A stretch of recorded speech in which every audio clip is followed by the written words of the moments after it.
Why don't we get started? Good evening. My name is Bob Connors at 6 p.m. I'd like to call the September 17th meeting of the Newbury Conservation Commission to order. Mason, can you please read the remote open meeting law preamble and take a roll call of the members present? As a preliminary matter, I'm Mason Ferret, Conservation Agent at the Newbury Conservation Commission. I call the September 17th meeting to order and permit me to confirm that all members are present and can hear me. Members, when I call your name, please respond in the affirmative. Mary Rimmer. Yes. TJ Conti. Mick Brown. Diane O'Brien. Yes. Woody Knight. And Bob Connors. Yes. Good evening. Good evening, everyone. This open meeting of the Newbury Conservation Commission is being conducted remotely, consistent with Governor Baker's executive order of March 12th, 2020, due to the current state of emergency in the Commonwealth due to the outbreak of the COVID-19 virus. In order to mitigate the transmission of COVID-19 virus, we have been advised and directed by the Commonwealth to suspend public gatherings, and as such, the Governor's order suspends the requirement for the open meeting law to have all meetings in a publicly accessible physical location. Further, all members of public bodies are allowed and encouraged to participate remotely. For this meeting, the Newbury Conservation Commission is convening by Zoom call as posted on the agenda of the conservation section of the town's website, identifying how the public may join. Please note that this meeting is being recorded and that attendees are participating by video conference. Accordingly, please be aware that other folks may be able to see you and take care not to screen share your computer. Anything that you broadcast may be captured by the recording. Meeting materials were provided to the board and committee members prior to the meeting for a review. Applicants of their representatives may be called upon to speak and or share information to the screen if able on the fly. We're now turning to the first item on the agenda. Before we do so, permit me to cover some ground rules for effective and clear conduct for our business and to ensure accurate meeting minutes. The chair will introduce each speaker on the agenda, and after they conclude their remarks, the chair will go down the line of members, inviting each by name to provide any comment, questions, or motions. Please hold until your name is called. Further, please remember to make your phones or computer when you're not speaking. Please use earbuds, earphones with tablets and cell phones, and please remember to speak clearly and in a way that helps generate accurate minutes. For any response, please wait until the chair yields the floor to you and state your name before speaking. Board and committee members should be called upon first alphabetical order to ease the process.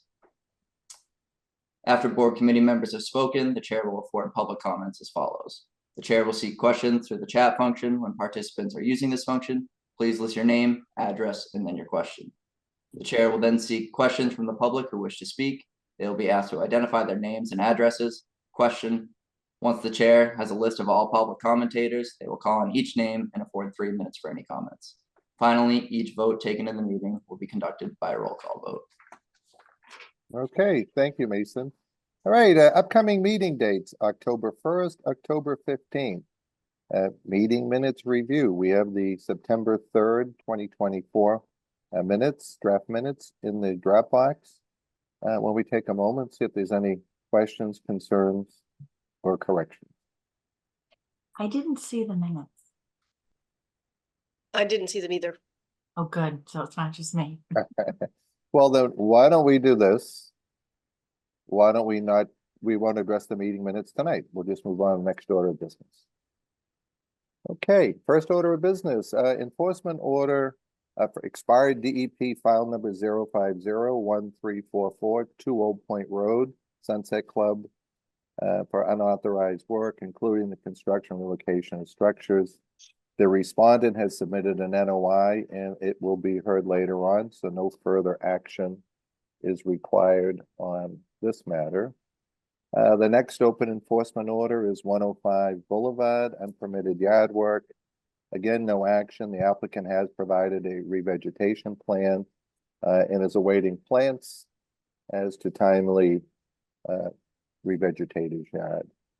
The next one, enforcement order DEP file number 0501326, expired 108 Main Street, subdivision, unpermitted work. And the respondent wanted to ask us if we would consider amending the enforcement order, and I see Maureen Harold is here. Maureen, good evening. Hi, how are you? So here with me tonight is John Colantoni. So I think we were in front of the commission, sometime in June, and the permit had expired for the project at 108 Main Street and off Main Street. And the commission voted to issue an enforcement order to file new notice of intent, with the condition that no work be started until the filing. It was about that time, give or take, Sean was leaving. And I believe the enforcement order was drafted up, but it wasn't actually sent to us. I think it got lost in the shuffle of him leaving and the agent being absent. Now, meanwhile, I came across a bill that Maura Healy has drafted, and this has been submitted to the commission. And essentially, it's an economic bill that's in front of the Senate and the House of Representatives. And essentially what they want to do is extend permits that have been issued and provide a 2-year tolling period. So this project itself, the order of conditions was issued December 9th. It was valid December 9th, 2020. It was valid through December 9th of 2023. And the bill that is in front of the Senate and House of Representatives will provide a 2-year tolling period on permits that are valid from January 1st of 2023 to January 1st of 2025. And we'll have 2 years of extension on this permit. Now, the bill was submitted in March, and I can bring this up on the screen if you'd like to see it. Maureen, aware of it. actually- Yeah, we're we know very about it. familiar with it. and we- Okay, And where there was no action taken in the last session. right. So your understanding is it's being rekindled in the current session. Right, my understanding, and keep in mind, this is rumor, that it's supposed to pass sometime this fall. So we're requesting the commission to consider amending the enforcement order until the end of this year, so that if it does pass, the permits for this subdivision will be good and we'll be able to begin work again. Okay. So right now, the enforcement order gave you a 60-day window, and I apologize.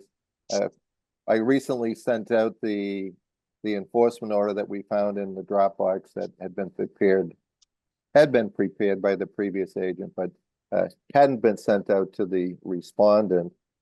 So what you're asking, Maureen, right now you have an enforcement order which you have in hand, which is no additional work outside of refreshing, erosion control, infiltration.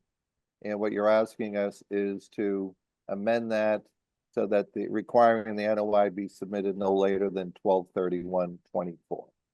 Yes. Okay. All right, why don't I stop there? Questions from the members? Mary, questions from Maureen on this? Yeah, Maureen, just wondering if there are areas that need to be winter stabilized during this time period because if you wait to start work until the winter, there may be not a good opportunity to do that. So are there exposed soils or things that we need to worry about at this time? There's no exposed soils. There is some ground cover, rubus and goldenrod spread throughout the site. My one suggestion is before work does start, that the erosion controls get reestablished in some parts because they're a little bit in rough shape. But other than that, no exposed soils. So has the site not been cleared yet, or does it not require clearing?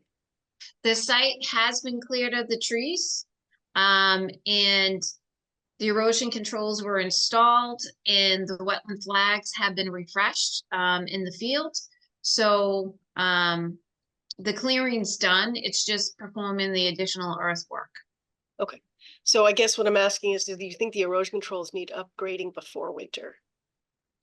I think there's certainly certain spots, yes, that could be refreshed if the commission would allow that.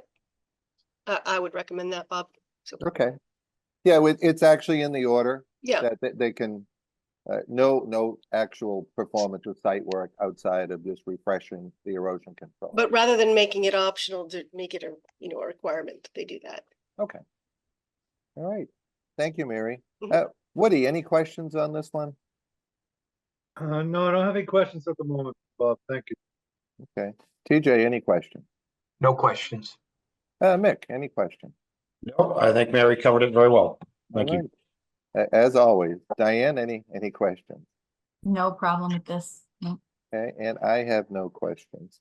Okay, I'll entertain a motion to amend the enforcement order for 108 Main Street, requiring the NOI be filed by 12/31/24, and that the current erosion control be inspected and refreshed forthwith. We have a motion. So moved. Do we have a Second. Okay. Roll call, all in favor. Mary, Yes, TJ, Aye. Woody, Yes, Mick. Aye. Diane, Yes. and Bob Connors votes yes. Mary, we had driven by that site on Monday, Mason and I, and a lot of the trees have been felled, but it's still pretty overgrown. It's probably been a stagnant site for a couple of years at this point, so great, thank you. we couldn't actually get out there to really walk it. A bit of a challenge, Marion, as I recall. Yeah. Okay, enforcement order, DEP file number 0501-336. This is expired. It is for 3 Newburyport Turnpike for unpermitted work. The applicant has provided an NOI to rectify the expired order of conditions, and that'll be heard under public hearings. So no further action is required on this matter. Okay. Next matter is a certificate of compliance for DEP file number 050-1294 issued on September 17th, 2019 for 23 Shendell Drive extension. The applicant wants to close out the open order of conditions on the property and request a certificate of compliance. Mason, can you provide an overview and a recommendation or any questions you may have on this matter? Yeah, so I was able to go out to the site and everything seemed to be in accordance with the plan. We had full vegetation across the area that was redone. All the construction on the outside was complete. There was no erosion. At the back of the property, there is a stone wall that separates the 25-foot no disturbance zone, nearing the pond that the property surrounds. And there was no erosion on that side, and there was no effect to the vegetation as well, so everything looked good. This was permitted as a subdivision, and it has not been closed out with the planning board. So that's just something to keep in mind, as the planning board will need to approve subdivision plans going forward. The only minor change that we saw while on site was in the front yard surrounding the catch basin areas. There was a change from grass to like a river stone kind of rock, still allowing water to penetrate through, but that was the only small change that I saw on site. Yeah, besides that, I think that's all for observations, and bring it to the board. Yeah, there was a stone swale that was installed, 3-inch minus, 2-inch minus river walk, in lieu of having a grass swale. And why don't I do this? Why don't we open this up to Bob Grasso? Bob, you want to give us an update on this? Sure. We file a Form 8A request for certificate of compliance. It's probably 90% complete. There's no open soil. It's all vegetated. So what happened was the order had expired. So we're requesting for a certificate of compliance to, he wants to do additional work for a retaining wall and a pool and a pergola. So we filed a new notice of intent to close out the old DEP once if this is issued. Okay. Team, we had sent out videos of the site. Mason and I had walked this on Monday and met with the owner. And it's a fully developed site. The stone wall that was installed has probably a 4-foot, again, that river stone swale in front of it. Behind the stone wall is fully vegetated with natural vegetation. I think those were obvious in the plan, in the photos that I had sent out. And I guess the variance was that. And what about the patio? You had a question on the patio earlier, Mason. The rear patio was, That will be for the new NOI, I believe. okay. Yeah, Yes, so Bob, on your certification, the only variance that you noticed was the swale. yeah, on the westerly side of the property that. And thank you for your submittal on the colored as existing conditions plan for the next NOI. But it does show that the patio has encroached into the it's in the 50-foot buffer. Obviously, there was no stormwater management requirement there, but I would. I stand corrected on that. That's 70, the patio and the pool would be 70 feet. Oh, no. This Oh. is on the existing. Oh, on the condition. existing This patio. is on Okay. the existing order conditions Okay. we're trying to close out. Yes, With the variance on that rear patio. okay, I see what you're saying, yes. Okay, and I think that was the only issue that came up. Yeah, it's expanded that a little bit, and we did do a stone swale. We have plenty of erosion control, drainage swales. He did a extensive amount of plantings and shrubs, grass, bark mulch. As you see the detail of the as-built, every shrub is located on the plan, and every tree. And all the utilities from New Report are all installed. They've been approved by the New Report departments. He has sewer, water, underground electric cable.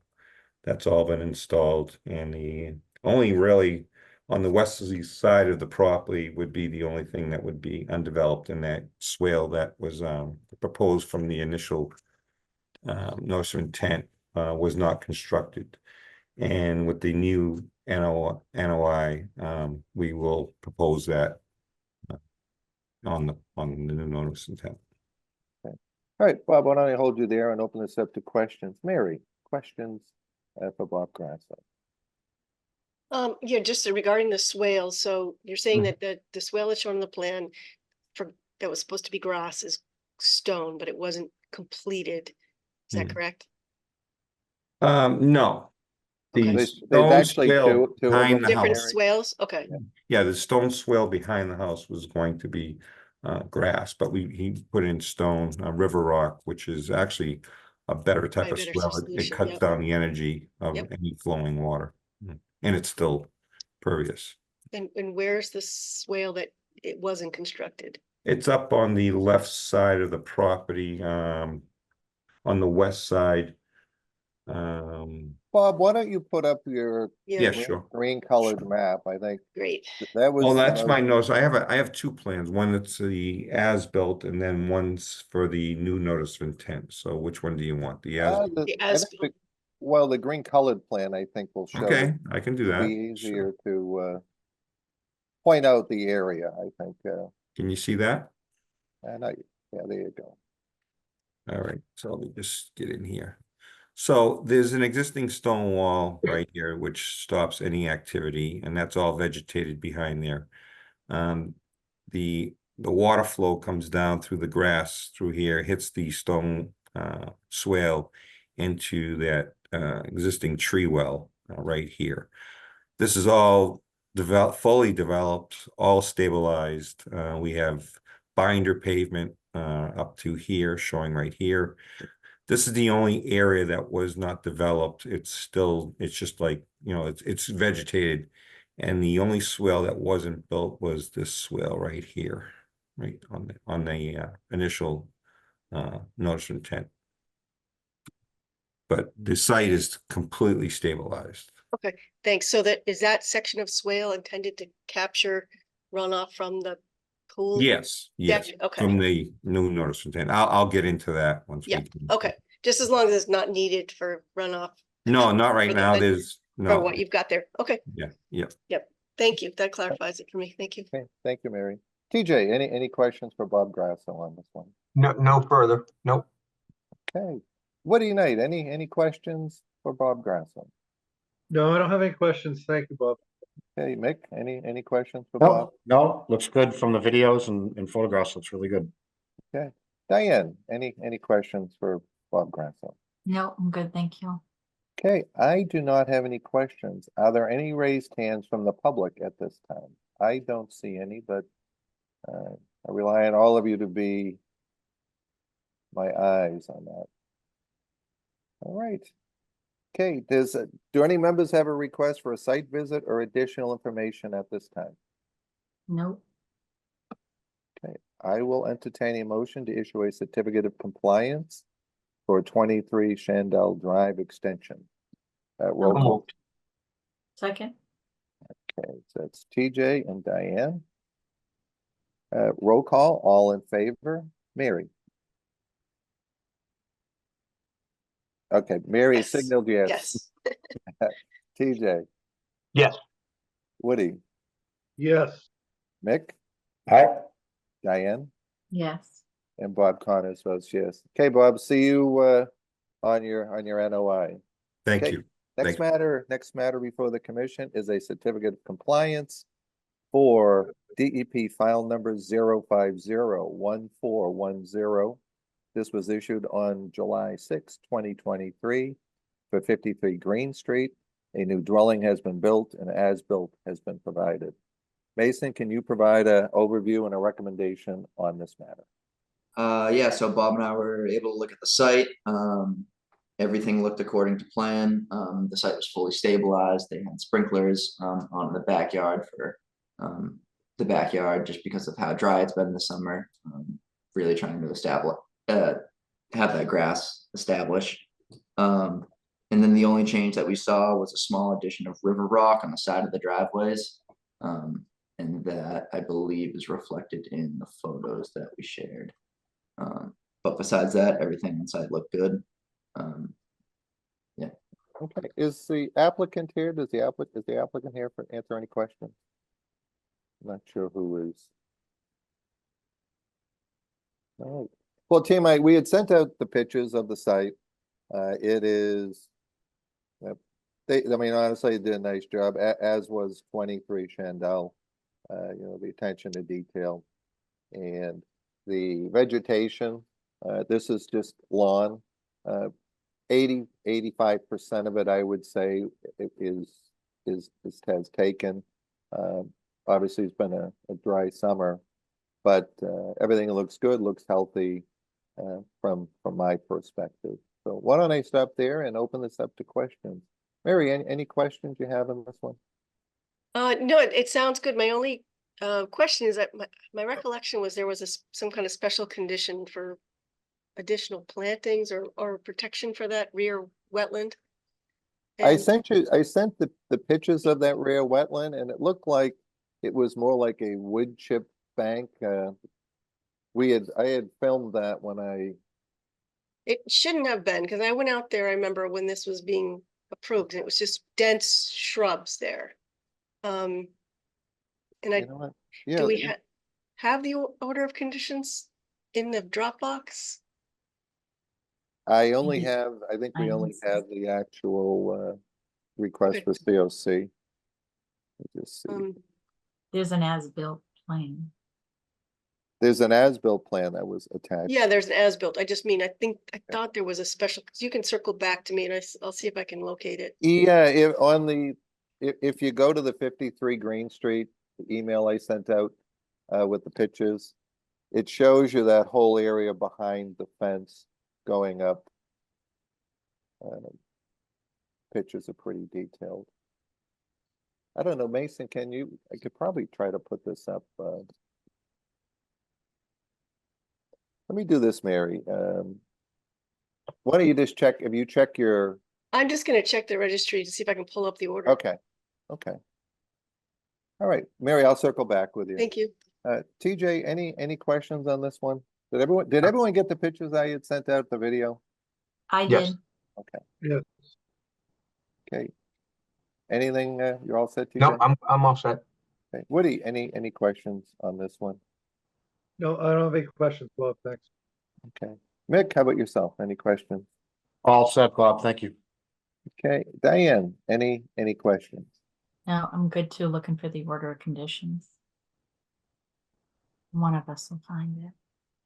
Yeah, this whole gap with our filing system, Mason has his work cut out for us because it's cleaning up past mistakes and trying to recreate stuff becomes problematic and a lot of extra work. Mason, do you have any comments or questions? No, nothing at the time. Okay.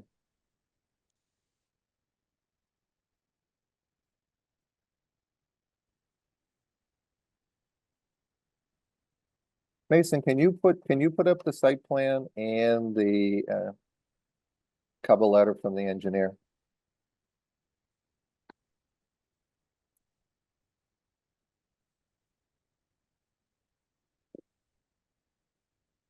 I think it was attached to the back of the form.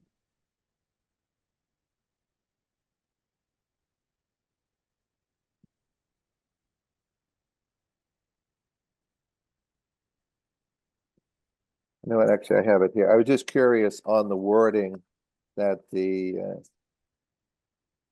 I have the order of conditions okay. at the registry, but Well, I'm looking at the certification from Peter Blaisdell. Based on review, account as the work performed on site substantially complies with the approved plan with the following minor differences noted.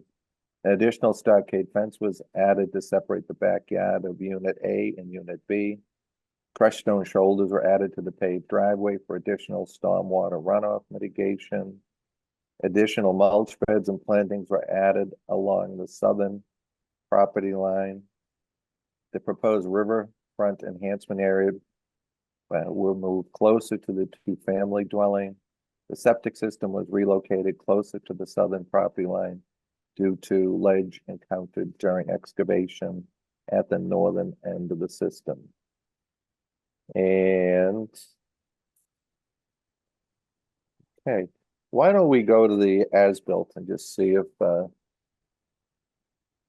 we have on that.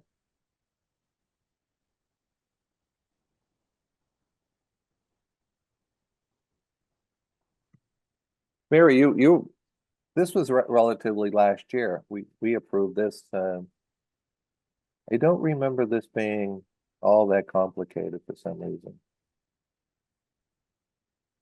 Yeah, if you could expand that a little bit.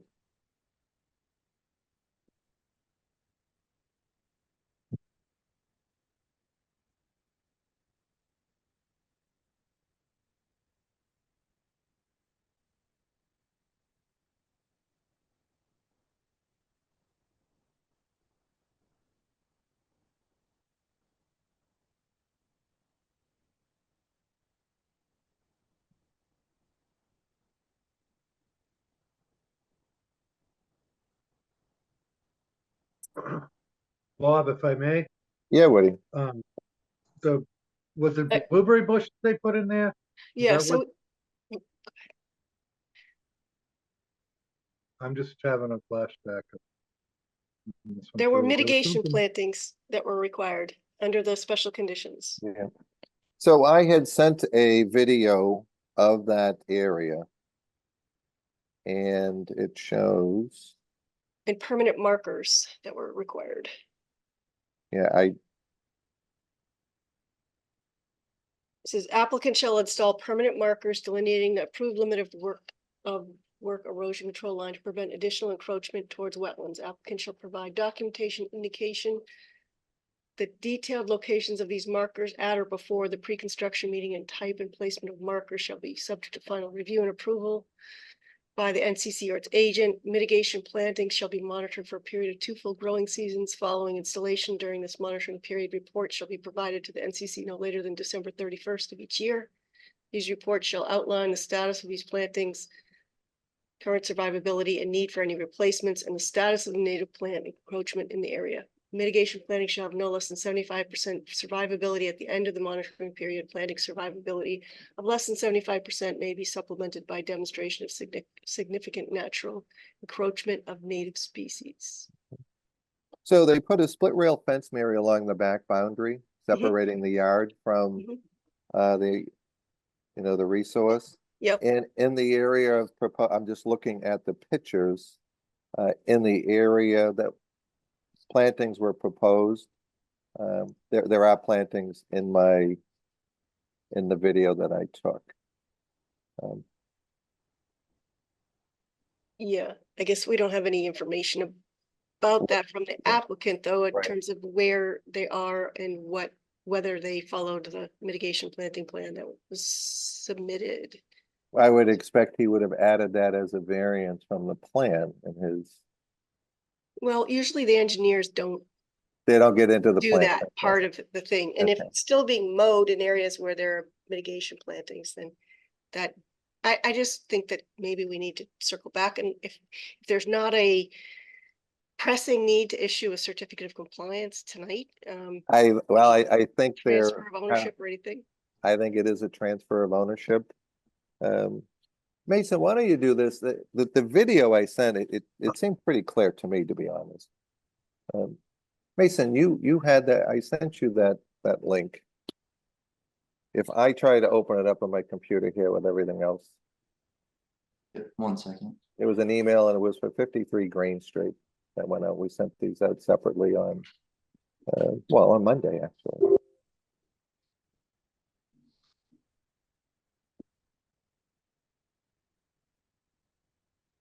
Because I know we've asked in the past that either signage, markers, or a split rail fence be installed to separate usable space in the resource. And the entire yard and backyard and side yards have either stockade or a split rail fence. Right, but what is happening between the split rail fence and the wetland is what Yeah, there's a video of it. Okay. You'll see it firsthand. Okay.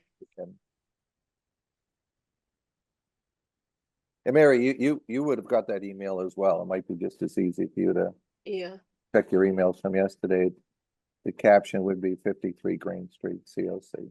okay, it's loading the OOC right now, so I can't get to it. Okay. Diane, did you find that?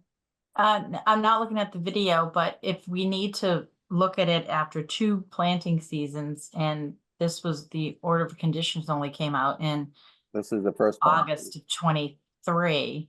Right. Are We we can allowed? do a partial certificate of compliance. Yeah. To do that. Okay. All right, the applicant is not present. All right, well, I'll entertain a motion to issue a partial certificate of compliance for 53 Green Street. So I moved. ask, what is partial? Yeah. What are you saying yes on? What are we agreeing? We're waiting for Everything but the planting plantings. season, one additional planting season. Confirmation of the mitigation plantings and reporting of survivability for 2 years. I guess. Well, let me ask you, I don't want to rush this if we're not comfortable with it. The applicant's not here, which is surprising. He could answer these questions for us, or the engineer. And we can table this and just put it on the agenda for next meeting. Yeah, I personally, I would love to swing by and just see it. I just watched the video and it looks okay, but I mean, it's that time of year where you start to see stress plants are starting to raise, their colors. Yeah. So I think I personally would like to see it, if somebody wants to join me. All right, so do any members have requests for a site visit or additional information? And the answer is yes. I do. Okay. All right, so why don't we do this? What is a good day for a site visit for those that want to visit the site? We could look at, we've typically been doing them. I've seen it, so I'm good. Do we want to look at something on the 23rd or 24th? That's Monday or Tuesday of next week, Tuesday would be the only morning I would be available. the 24th? Yeah. But even if we did the site visit, that's still not gonna get us to 2 years. Well, but what it does is the matter is tabled. We're not taking any action, then requesting a site visit and additional information tonight. Okay. And this will be continued to the next hearing meeting. I can do Tuesday, Mick, with you, Tuesday morning. Okay, yeah, I just, I know it's minor and Yeah. kind of splitting hairs Oh, here, quick. but No, look, Yeah. if, you know what, the applicant's not here, his consultant's not here to help us through this, and these are all Yep. valid questions, so. okay. All right, so there's a site visit for Tuesday, September 24th. We've been typically doing these at 8 AM. Does that work for everybody or for Perfect. those that want to join? Yep, perfect. All right. Okay. Mason, will you send out a reminder on Monday that we're going to do a site visit on the 24th? Yep, will do. Okay, and we will add this to the agenda at our, I guess it's our October 1st meeting. All right, next order of business. Public hearing. DEP file number 050143423 Shandell Drive Extension for construction of an in-ground pool and retaining wall. Mason, you want to give us an overview on this, or we want to let Bob jump into his? It's up to you. Yeah, we can let Bob jump in. Sure. For the Bob, why record, don't you For the take the record, my name is presentation? Bob Grasso from Engineering Land Services. We filed a notice of intent. As you said, we have a number with no comments.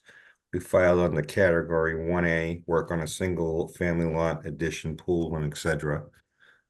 So we're under section 1A. Can I pull my plan up? Is that all right, or? Please, certainly, thank you. Sure.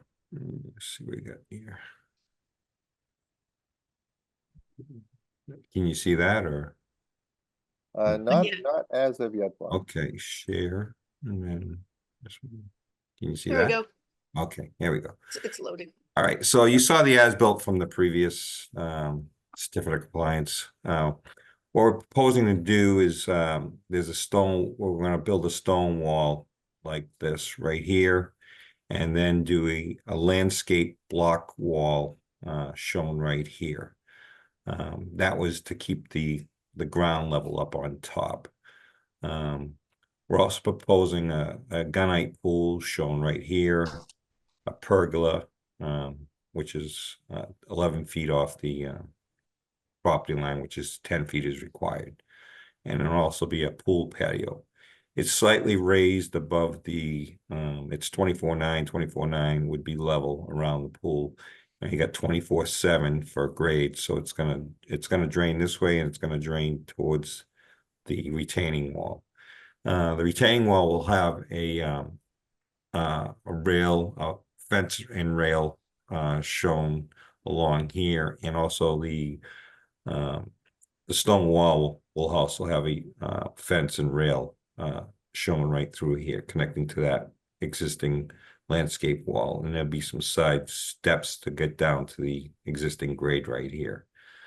During that process, we're proposing to refresh the silt fence shown in red right here, and at the back of the wall, we're going to complete the initial swale shown right here, stone line drain swale, which will feed right into the tree well, the existing tree well. So all that water will be treated inside that tree well.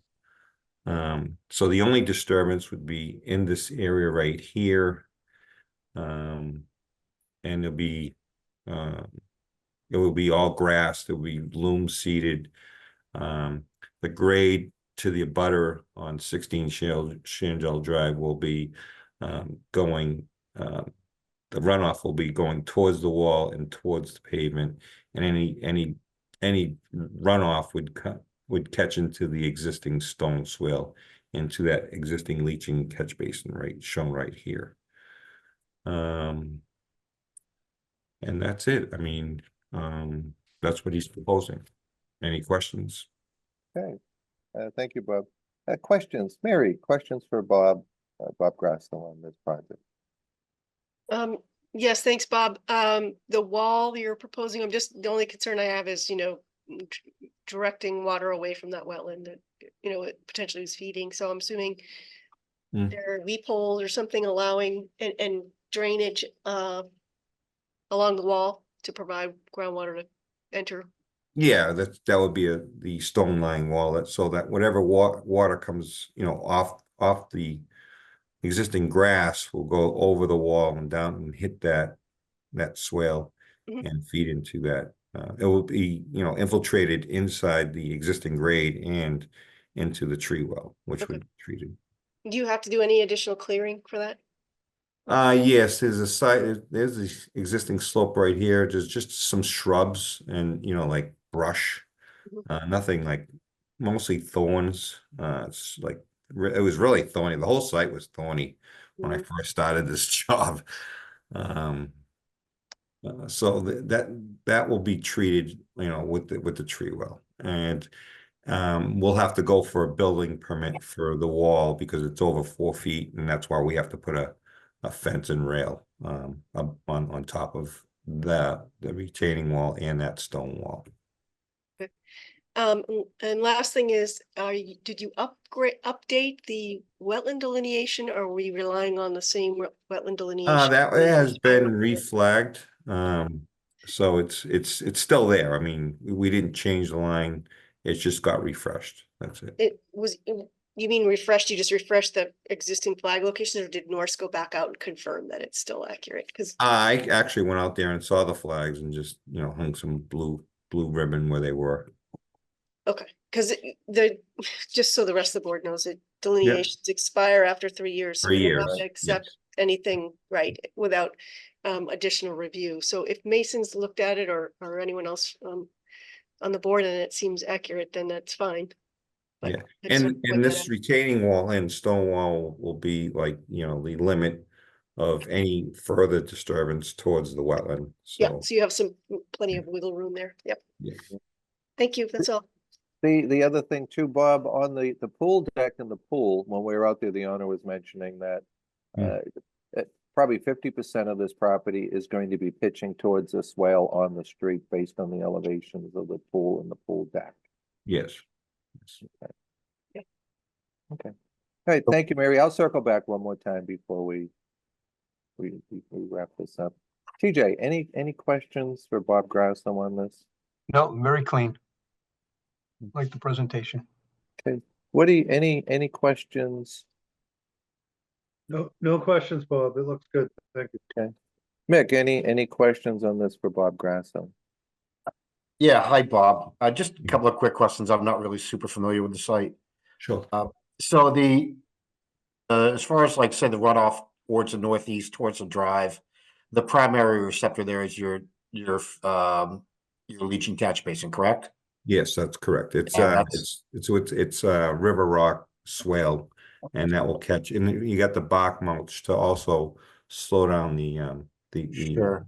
the And that's energy. all, I'm sure it's all engineered to for the. That's all constructed right now, so we're ready for it.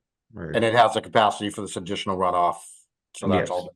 Yes. And the tree well, I think it's a great idea. I love seeing things like that. And just, if you could just describe to me, how is that acting as a filtering catch basin in essence, or? Yeah, that's actually a filter. It's a bioretention. It's a red maple. It will probably have to be replaced in like 20 years. So.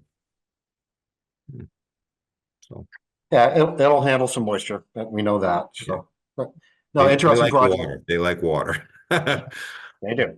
No, thank you. Interesting project, and appreciate the graphics here. It's very helpful. Okay, thank you, Mick. Diane, any questions for Bob Grasso on this matter? No, thank you, Bob. Okay, So Bob, just for clarity, all the hot top is in, all of the proposed drainage is existing. You're adding that, let's call it a shade interlock type block retaining wall, the Mhm. pool. And on the existing stone wall, it had about a 3-foot buffer of river stone. Okay. Is that going to be a condition? Is that going to be a design element that's going to be continued? Yeah, we're gonna feed that right into the river rock swale, which will eventually get to that maple tree. Okay. So what you're proposing is primarily the pool and the retaining wall. Yes, Okay, and the that's pergola, and the pergola. And And there'll be revegetating. no extra proposed pavement. It's just be the pergola, the pool, and the pool patio, the retaining wall and the stone wall and that swale. That's it. And they're all outside the 50-foot buffer. Yes, yes. Except for that one portion right here, for that wall right here. Okay. Okay, Mary, I'm going to circle back to you. Any further questions or follow-up questions for Bob on this? I'm all set, thank you. Okay. All right. Any raised hands from the public at this time?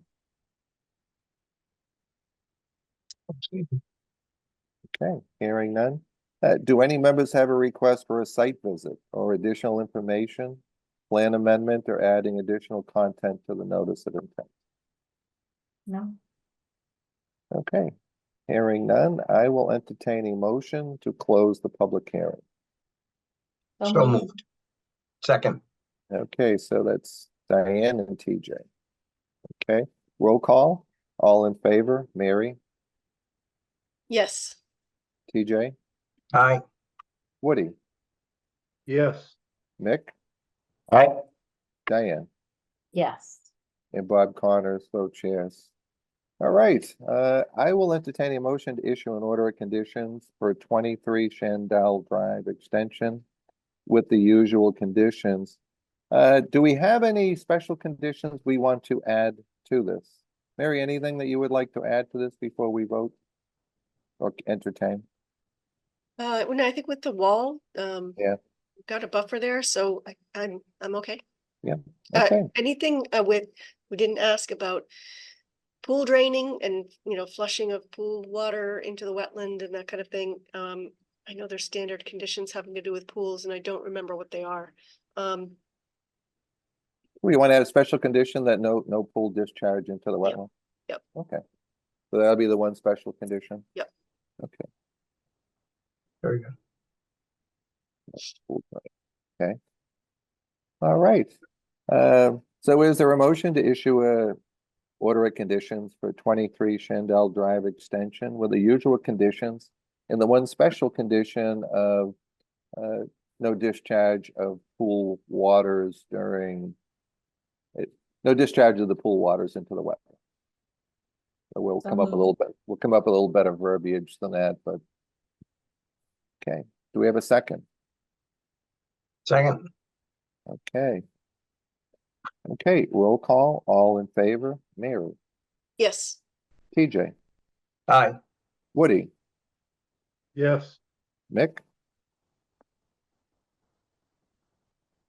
Mick Brown, Aye.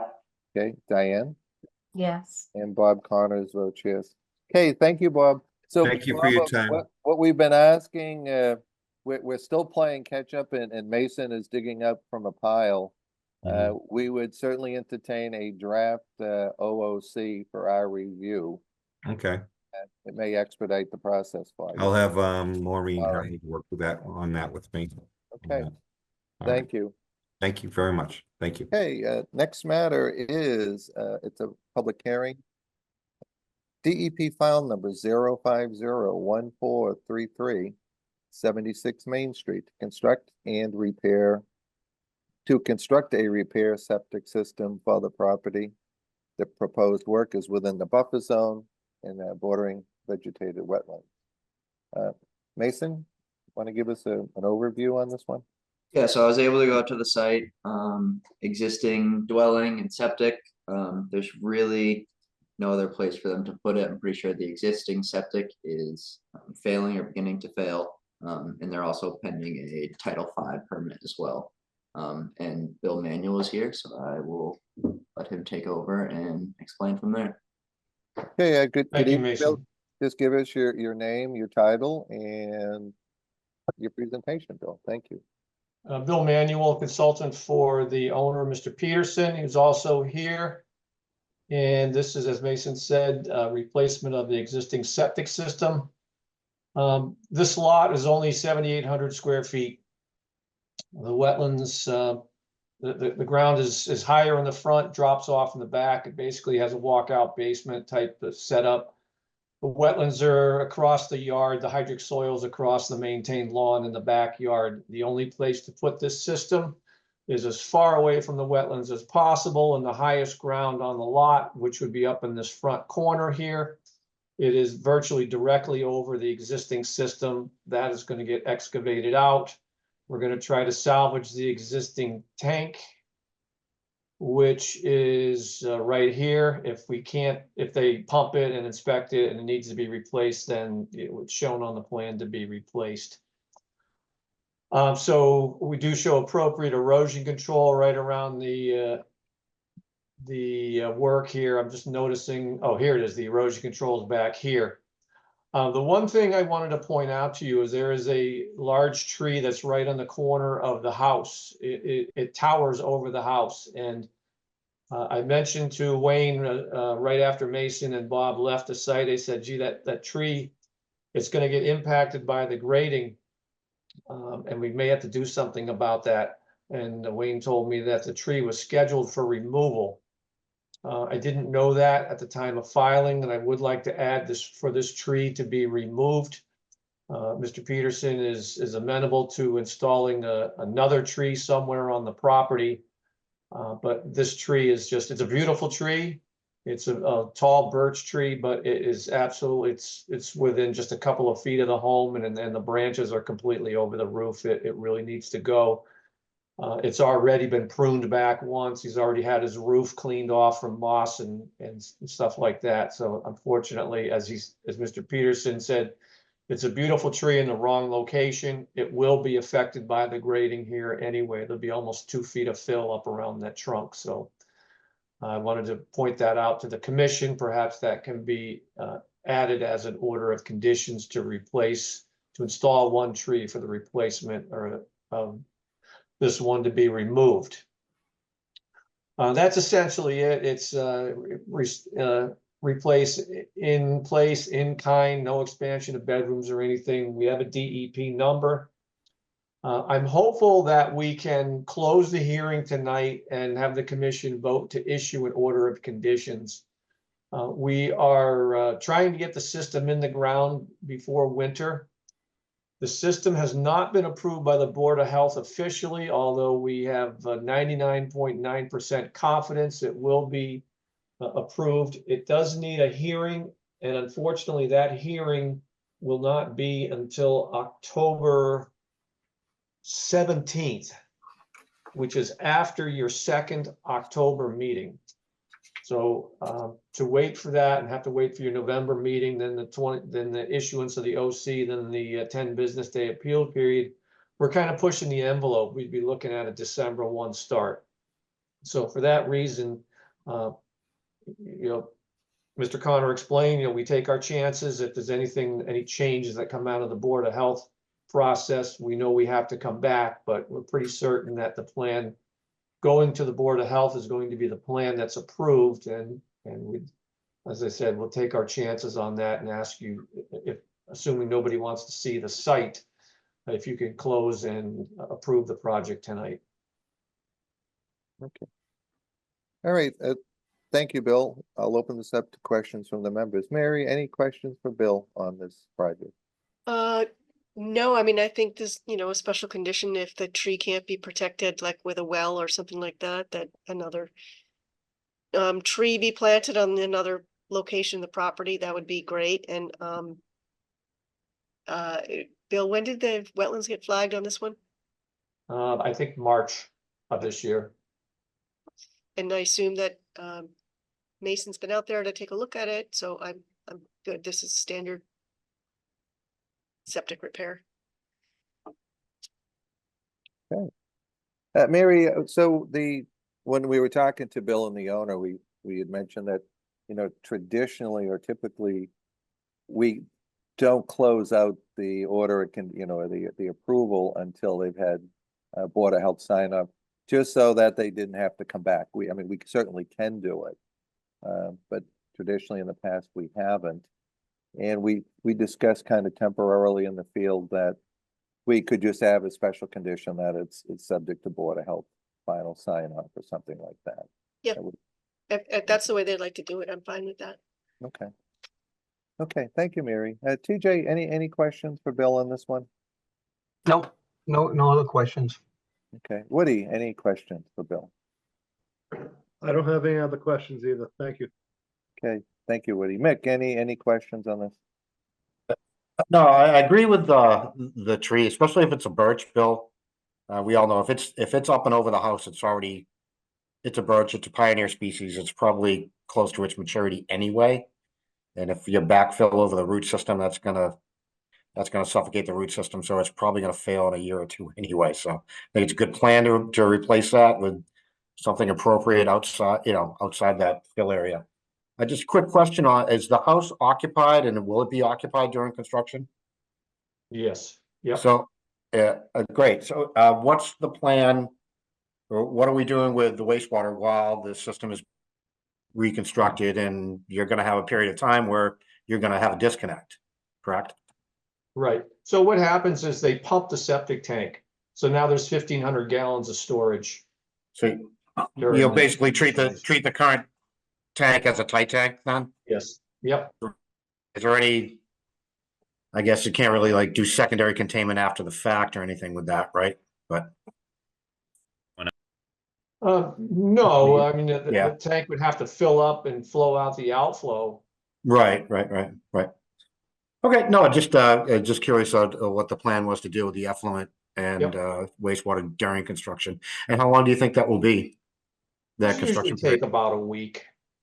Oh, really? Oh, that quickly? Okay. Yeah, I think maybe a 15 little sooner. It's right off the street. It's right in the middle of the yard. So I don't see much more than a week. Okay, yeah, so 1,500 gallons, probably gonna be plenty of capacity for a 3-bedroom house, so. But, okay, great, thank you, that was my only question, appreciate it, Bill. Okay, no, thank you. Good point, Mick. Diane, any questions for Bill No. on this one? And I have no questions. Mason, any follow-up questions for Bill on this one? Nope, no questions. Okay, are there any raised hands from the public at this time? Okay, I see none and no one's telling me we have any. All right, do any members have a request for a site visit, additional information, plan amendment, or adding additional content to the notice of intent? Oh. That we can't pick up on the special conditions. So. All right, hearing none, I will entertain a motion to close the public hearing. So moved. Second, Okay, so it's TJ and Diane. Okay, roll call, all in favor, Mary. Yeah, are we gonna talk about special conditions now or after? No, we're just closing the public hearing. Oh, okay, got it, sorry. Yep. Yes, in favor. Okay, TJ, Aye. Woody, Yes, Mick, Hi, Diane, yes. and Bob Connors votes yes. Okay, so the two conditions that I've heard so far is tree replacement if that particular birch cannot be saved. And a special condition that the order of conditions is subject to the approval of the Board of Health.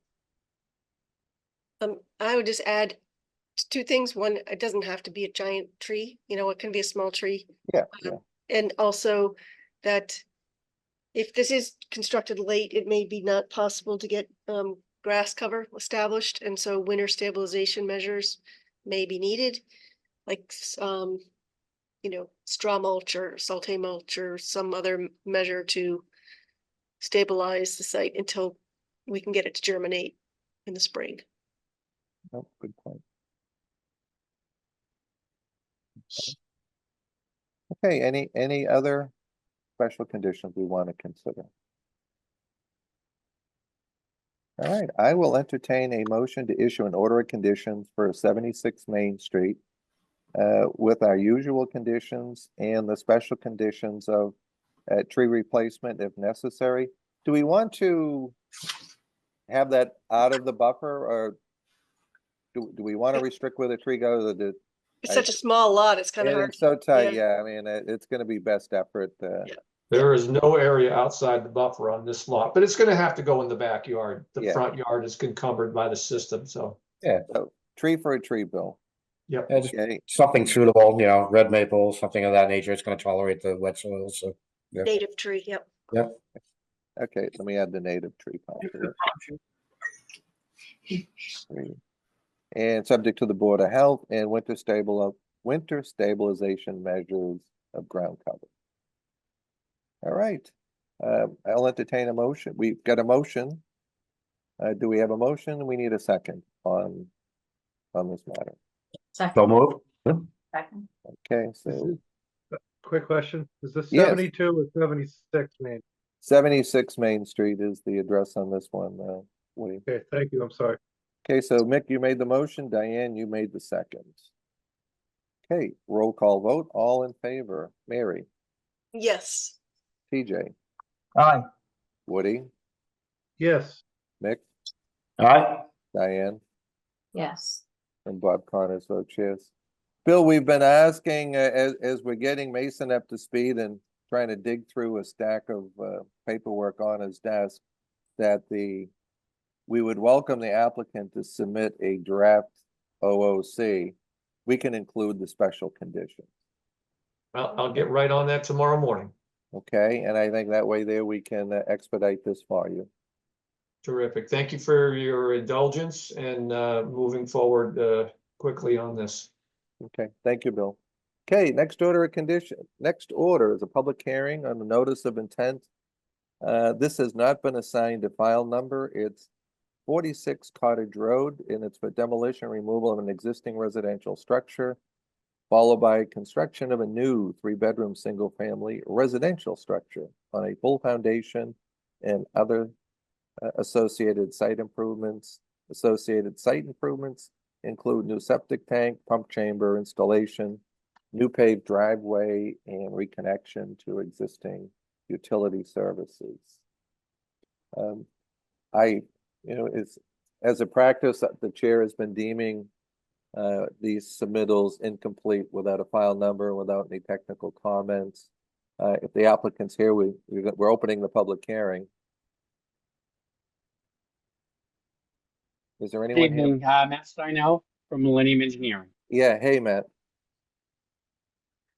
So we do recognize that there is no DEP file number. We just noticed on their website that they acknowledged receipt of the application at the end of last week, and one of their comments, their only comment at this point, has been that the fee was calculated incorrectly and that we need to send some additional fee money to them and to the town. So we understand that we won't be closing the public hearing tonight or voting on this, but we did want to give the commission an opportunity to see the presentation. So in the ensuing couple weeks till the next meeting, if there are any concerns or comments, we could address them and come back at the next meeting prepared to move forward with the application. So with your permission, I'd still like to do the presentation and move forward with the any questions the board has.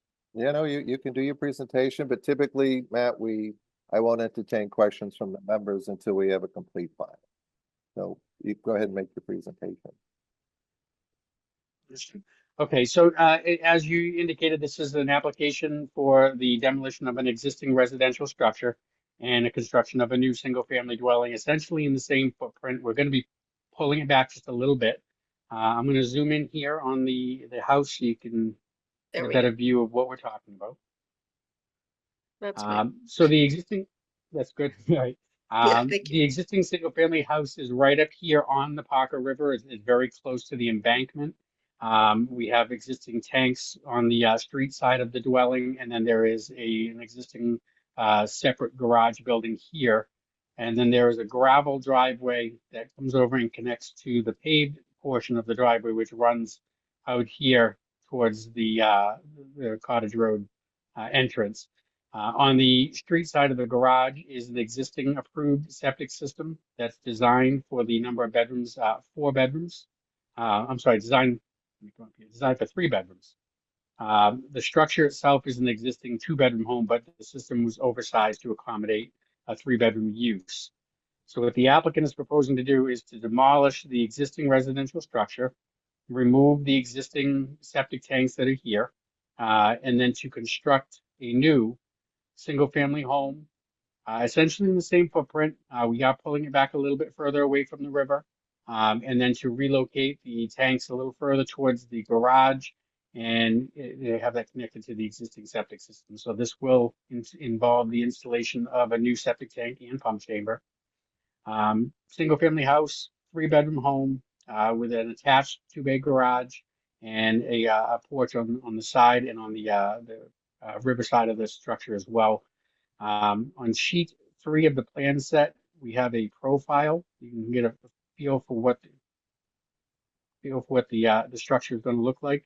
So this is a side view of it. You know, side entry here. The driveway is on the right-hand side here, going in behind the building into the garage, which you can see the roof of the garage above the top here. And so this will be the front door entry, entrance into the garage as well. And then we have the porch on the river side of the structure here. The base flood elevation for this particular area here is elevation 13. It is an AE flood zone, and our average existing grade for the property in this area is 15.5. So the structure, the ground around the structure is already 2.5 feet above the flood elevation, with the first floor of the proposed house, or top of foundation rather, being at 16.8. So the living area is substantially above floodplain elevation. We did do a review of all of the resource areas for the property, and what we found is that the site is coastal bank, salt marsh, estimated habitat for wildlife on coastal wetlands. We have riverfront, land subject to coastal storm flowage, and I believe we've also found, when you come over here, we have the limits of the natural endangered habitat, as well as we have the astronomical high tide, all the different flood elevations for the river here. And I believe, I have to look at the actual application, but I believe, yeah, there's ECEC right here, ECEC line cutting across the back here. As part of the application, we are proposing erosion control around the entirety of the development, so that we know nothing can affect the resource areas that exist. Pretty straightforward. We do show the setback to the property line at 79.2 for the rear for the proposed, with the existing being at 73.8. So it's coming back about 5 feet. And essentially what that means is that the face of the new porch is in line with the face of the existing building. So we're basically taking off the distance of all of this existing porch and pulling back the new structure to be in line with the original structure. That's shown here. So the face of the new deck is in line with the face of the original house. So pretty straightforward replacement of an existing single-family house with a new single-family home, relocation of the tanks. And I know, again, we're waiting on the state comments. So any comments from the board or from the public, I'll try to answer them, but I know we're waiting. So we're prepared to request the continuance at this point. Okay, so Matt, you're requesting continuance to the 10-1 meeting? We are. Okay, I have no questions at this time without a file number or technical comments. Now, in the past, DEP has always asked about, is the existing dock shown on the plan permitted?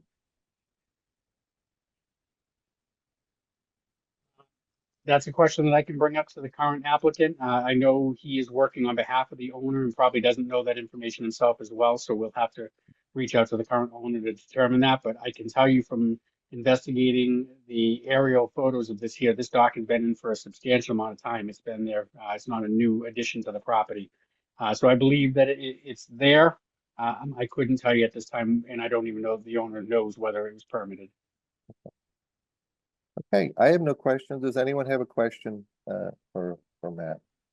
I just have a comment that, I think that a big driver for this, for our review is going to be riverfront area compliance. So I just want to make sure that you're prepared to discuss redevelopment versus new development and compliance with the riverfront regulations and the 100-foot setback from the river and all that. And we don't have to get into it right now, but that is going to be, from my point of view, a significant part of the review. Yeah, we do have a section in the application with the narrative, I think, that addresses that, and we can get into that in more detail, like you said, at the next public hearing. Okay. Does anyone else have a question for Matt at this time? All set, Bob. I'll Okay. wait for the next meeting. All right. Are there any raised hands from the public at this time?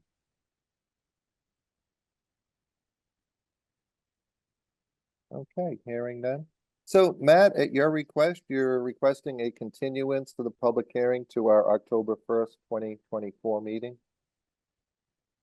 Yes, please. Okay. All right, I'll entertain a motion to continue the public hearing till October 1st. So moved. Second, TJ, Diane. Hey, roll call, all in favor, Mary, Yes. TJ, Aye. Woody, Yes. Mick, Aye. Diane, yes. and Bob Connors. Yeah, Matt, just looking at other technical comments on this street, the department has asked about permitting of docks. So just a heads up on that. We'll look into that as well. Okay. Thank you. Okay, next matter is a public hearing. DEP file number 0501435-2-8 Old Point Road. Applicant proposes to remove one existing landscape boat feature to permit one previously installed 8x20 temporary structure shown on the plans as a mobile merge container, and a complete installation of previously approved plantings and various alternative locations and species. Prior plantings have been approved as part of DEP file number 0501344. Mason and I, we didn't do a site visit on this. As you recall, I think the applicant had invited the commission out earlier in the year. So who is presenting? Is it Matt? Are you presenting on this or TJ? It's me again. Okay. So Matt, why Max don't you make your Melanie- presentation? Right. And for the record, joining me tonight also is the applicant, Vince Godin's on the line. So as the commission may recall, we came before you, a couple months ago with a request for a certificate of compliance. And one of the concerns that the commission had was that that application had expired and that there was some work that was deemed necessary in order to close that out. And so it was suggested that we needed to file a new notice of intent to essentially reactivate the work that was previously approved. In doing this, we've updated the survey. The original application for COC was done using a survey by DCI.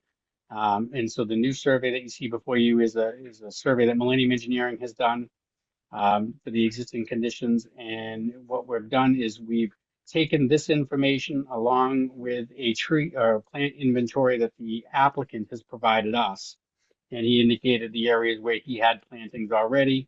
We compared that to the plan that was approved by the commission previously and determined the shortfall of the plants that were still needed to be installed. And as such, we came up with a proposed plan to show the additional planting needed to bring it back to the amount that was originally approved. So what you see here before you is essentially a planting plan with the intent to construct the raised sand dunes.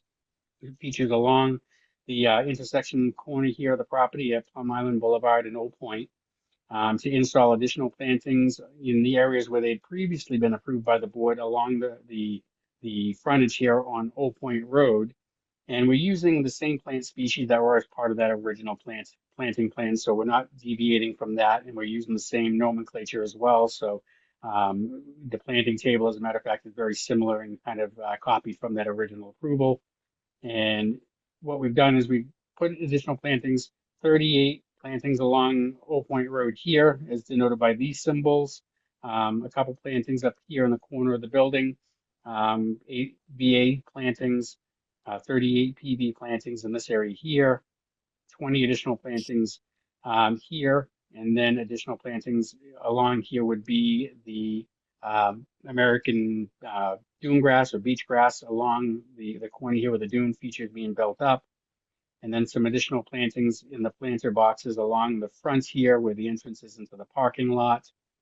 And then as you come back here, we've got some additional plantings along the fence and around the propane tank. So all of those plantings have been accumulated and are tabulated and added to the planting schedule you see in the bottom left-hand corner. And we have a note down here that just basically says that the intent of the plan is to complete the previously approved planting plans and gives the DEP file number. And that any deviation or substitution from the plant species that were originally shown would be approved by the commission or its agent prior to installation, and gives the total quantities of all the proposed plantings here, along with the symbols and the likes of the nomenclature and the both Latin and common name of the plant species.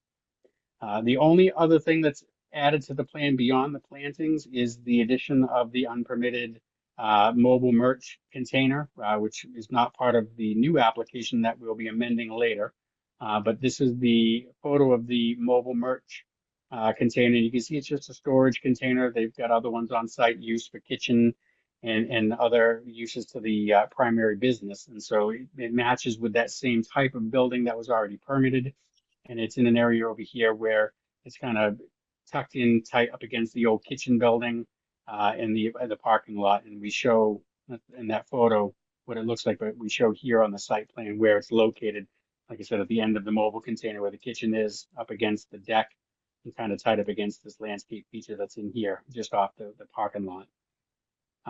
One big thing we wanted to point out to the commission was there was on the original application in this area here, a large raised sand feature that had seeding all over it and low bush blueberry plantings to stabilize it. And it actually had, so I was surprised to see, but it had a rather large length and height wall that kind of encapsulated it. So there was a retaining wall approved to hold this area here together and keep that seating area contained. What the applicant has done is they've taken that completely off the table. They don't want to put that seating area in. They don't need to raise it up in order to create the seating area. We don't need the retaining wall. And so the plantings that were originally shown along that slope were there to stabilize that raised area that's just not necessary anymore. And so that area is kind of defunct from the original permit plan. But there was a propane tank that was supposed to be set up against the building with some bollards. And the fire department apparently asked them during construction to move that out and away. And in order to have cars traveling around it, they put a small wall around that propane tank to protect it. And so cumulatively, the loss of the larger wall here is made up only in part by the small wall that protects the propane tank here. Otherwise, we have substantially less retaining wall. As a result of that, we have substantially far less paved area and impervious surface as a result of the removal of the original buildings and paved areas as part of the original permit. And we have far more plantings, I think, here than would actually be needed to mitigate for the work that was done originally, but is in line with the original approval. So we're meeting that original approval. Only one other thing we really noted was that there was two bio rain gardens, two rain gardens that were originally approved as part of the original permit, one over in this area here and one down here. And we noted that the rain garden down here was constructed. It's a little bit smaller than the original one, and that the one that was up here was never actually constructed. TJ Melvin from my office took a look at this, and he has spoken with the town's original engineer, Joe Sawaka, and written a letter and submitted it to Joe for review unofficially, just to get his opinion on it. And at this point, it's Millennium's position that the storm features are not necessary. We are in land subject to coastal storm flowage, which does not require us to do stormwater control or stormwater maintenance, and the result of the final product that's here is far less impervious surface than what was there prior to the construction of this. We had a site that had a large gas station, a large paved parking lot is a use for that gas station, and 3 major buildings that were on here, which have all been removed. We don't have contaminated runoff from a parking lot at a garage facility that's seeping into the ground. We have a much cleaner site, much cleaner runoff. And given that this is far more pervious than the original approval, it was almost as though those rain gardens weren't really necessary. And so we have that letter as part of the application. You'll see that in the notice of intent if you go. I think it's near, if not the last page, near the last page in the application. And that will be addressed when we get back before the planning board as well, because as you recall, at the site walk, the town planner was also invited to that. And at that time, they wanted us to get through you first before we came back to them. So that will also be addressed with them. Other than that, it's like I said, it's basically a planting plan to bring us back into compliance with the original permit plan. And I'd be happy to answer any questions that the commission has. Matt, I'll start. So Matt, you're removing the boat that's already in place. And are you're not showing the bocce courts anymore. Are they being removed as well? The 2 bocce courts that were down in here. Okay. So there was like 2 horseshoe pits that were down here, and those have already been removed. Okay. All right. Questions, Mary? Questions for Matt on this project? Yeah, I have a lot of questions. This is a hard one. So, okay, Matt, first, can you help me understand why there are 2 separate file numbers for this? Right now, DEP lists this site twice. One that has 30 square feet of impact, and one with 160 square feet of impact. Right. No, I can't answer that. I can't understand why DEP did that. We have actually listed there 3 times, and we made it 1 filing. So I don't know if that's an error on their end in the way they entered it into their system, but we have 1 filing with DEP, only 1 submittal. Okay. Is your somewhere in your filing, do you track impervious area from original existing conditions through the approved plan and then through this plan? Not a specific number, we can get that for you, but what we do have is the original site plan here that was proposed by the DCI when they brought it through. Yep. And without putting exact numbers to it, I mean, it's pretty evident when you see the amount of pavement around this side here, the size of the structures that are there in comparison to what we have now, which is just a small paved area here. And then the 1 building that remains, I mean, all of this pavement has been removed. So Right. it's, without a number on it, it's clearly a large net reduction. Yeah, but it would be helpful to, I understand that there was a reduction in impervious area from this original existing conditions plan to the first approved plan. But there was a number, I think it was on the plan, or maybe it wasn't, but it was provided at some point during the public hearing process, what the agreed upon impervious area was going to be for that approval. And I would just like to compare with what you're now proposing to see, 1, if there's additional mitigation planting that's needed to offset the impervious areas, and whether that affects your stormwater plan and design.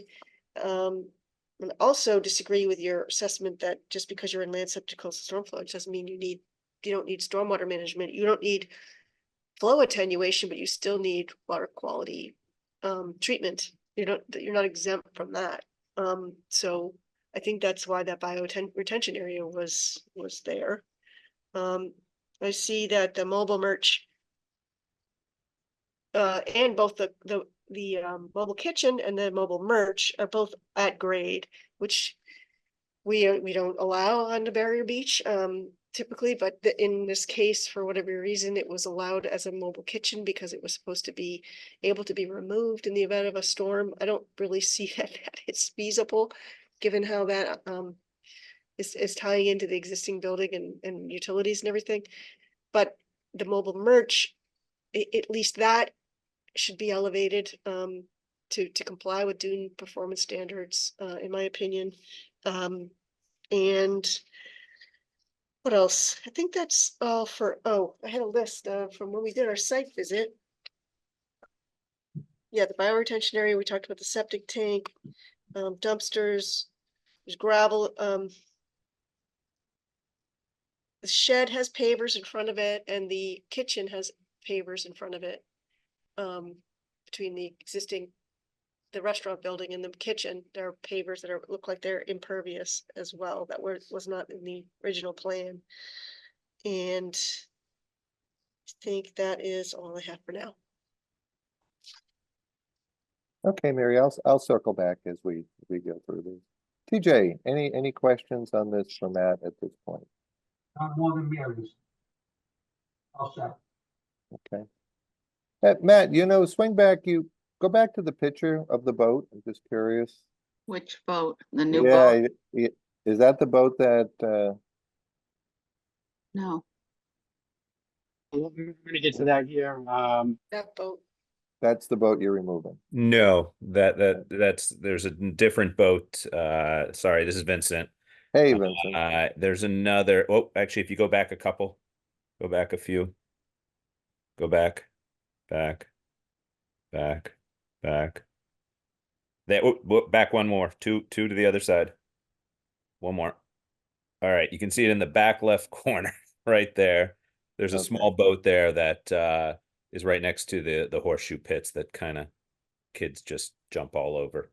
That is going to get removed. Okay. Okay, TJ, any questions? No, I'll step up. Okay, Woody, any questions for Matt or Vincent on this one? No, I don't have any questions at this time. Okay, Thanks. Mick, any questions on this one? I am all set on this one, Bob. Thank you. Okay. Diane, any questions on this one? I just had one. Is this all a precursor? I know a couple times we've looked at plans to do like the big tent, the temporary tent or the platform. Is this leading up to that at some point in the future? Is this Yes, part of like, what was brought up at the last meeting was that we couldn't really act on the application for a pavilion, which is not really a temporary structure, but a covered structure, without first, dealing with the fact that the other work was incomplete and the permit had expired and we couldn't. So one of the commissioners asked that we file a new notice of intent to basically bring that unfinished work back under an active permit and deal with those issues there. And then once we were able to get that resolved through the commission, that we could then come back before you with an amendment to add the pavilion. So that's our intent, is to reactivate the permit, address those concerns that are outstanding, and then once we get through that, come back before you with another amendment. and do you know, Matt, with the next amendment, would everything that you're proposing here stay in place? Or do you think it will be amended? Oh, so this was all done with the express intent for this to kind of merge around what we're proposing to do. So this will all remain the same. We won't be taking away any of the plantings or changing anything as part of this. What we will be doing is looking at, an additional storage container that may come in here and replace the ones that are over here, as well as the covered pavilion area, which will be down here where the horseshoe pits were located at the beginning of summer before they were taken out. And so it'll still have a natural surface ground. We'll put something below the structure at some point, but that's not, I don't want to get too far, off target here, because that is part of the amendment that will be, and not really what's before you tonight. But yes, that we did design this all around it, so we wouldn't have to modify all that. Okay, thank you. As I recall, Diane, when we had the on-site visit, the concern was you need to close out the existing order of conditions. And there's never a guarantee that if you filed an order of conditions that included the pavilion, that would be approved at either the local level or at the department level. And that's what led to, I think, the two-step process. Yeah, I was at the site visit, and that was was more curious is what we're voting on now. It's expected at least to remain in place. Like, I'd hate to vote on something now and then have it, be completely redone on the amendment, but I guess we'll wait and see what the amendment says. So Matt, as I recall at our site visit, and I think Mary touched on these, it was the rain gardens, it was the propane tank, it was the storage container. It was making sure that the plantings net total match the original order of conditions, that there'd be no minus on that. I think if you did a table of the delta between what was paved and what's, now porous area would be important. As I recall, Vince, you mentioned there was a concrete apron that was removed in front of the existing building. I don't know if you have a picture of that. That's correct. Well, it would be on the original plan, Matt, if you put that up of what the structure used to look, what the site used to look like.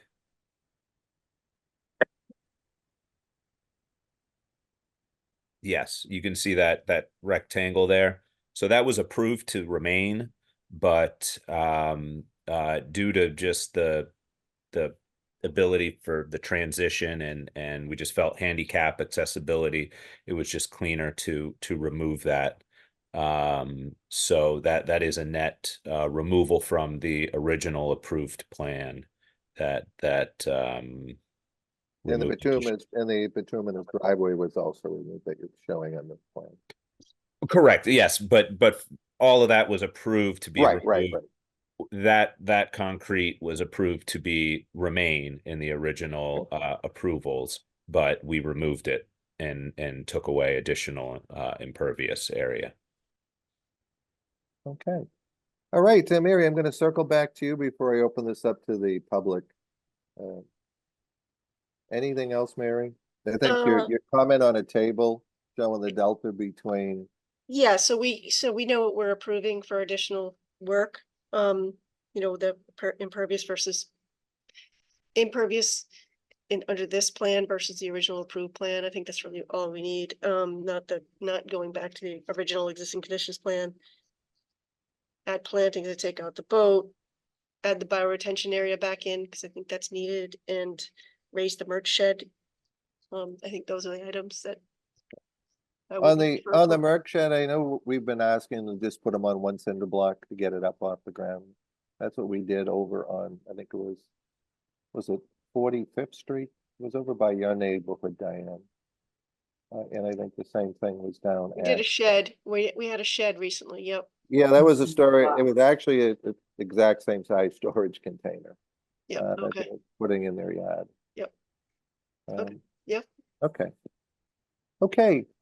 Team, anyone else on the commission have a question before I open this up to the public? I'll circle back again anyway. Okay, any raised hand from the public at this time? I see my good friend Steve Manchin has his hand up. Steve, welcome. Just state your name, address, and Sure. Thank you, Mr. Chair. This is Steve Manchin on 14th Street on Plum Island.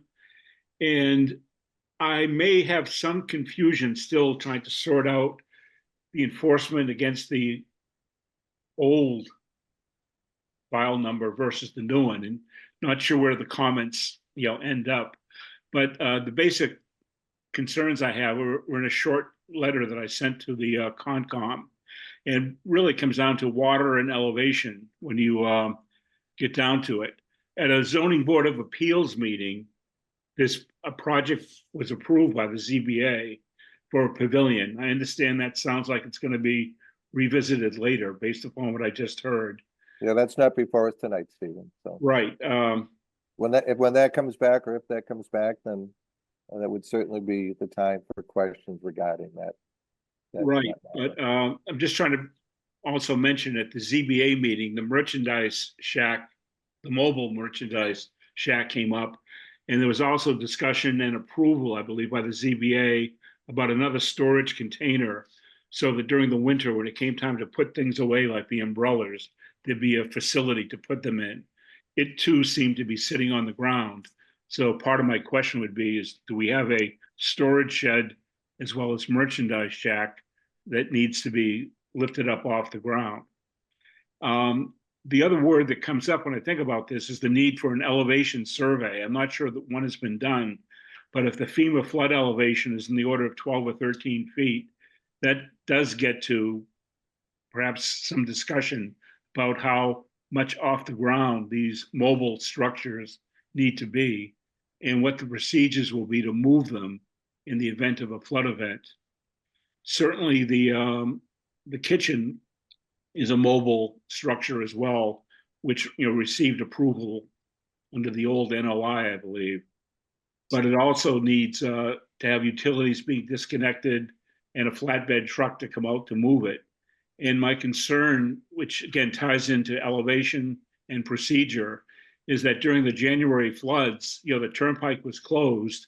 And when I made it back onto the island shortly after the powers that be allowed access to the island again, I don't believe there's any indication that a flatbed truck or some sort of device to move mobile structures such as the kitchen, such as the existing merchandise shed, were there and ready to go. And certainly you need to pre-position those trucks, if you will, ahead of the flood. And I don't think that happened. So I think I'm looking to see something that discusses how much off the ground does the merchandise shack and the storage shed, if it's there, need to be to address flooding issues and procedures about how they will be moved, in fact, in the event of a flood. I also note in passing that the project previously approved things like portable toilets, which is sitting on the ground. And again, mobility of being able to move them in the event of a flood becomes important. Again, hence the need for an elevation survey and some planning to move portable toilets as well, because that could certainly cause a public health issue if they get tipped over. Again, I'm afraid I may be mixing comments that are under the old NOI and the new NOI, but it just goes to some of my own confusion. And I sort of look to the board to sort out what is relevant to whatever particular elements on the table. If anyone has questions, I'd be happy to address them, but thank you. Okay, thank you. Mary, do you have any further questions at this time?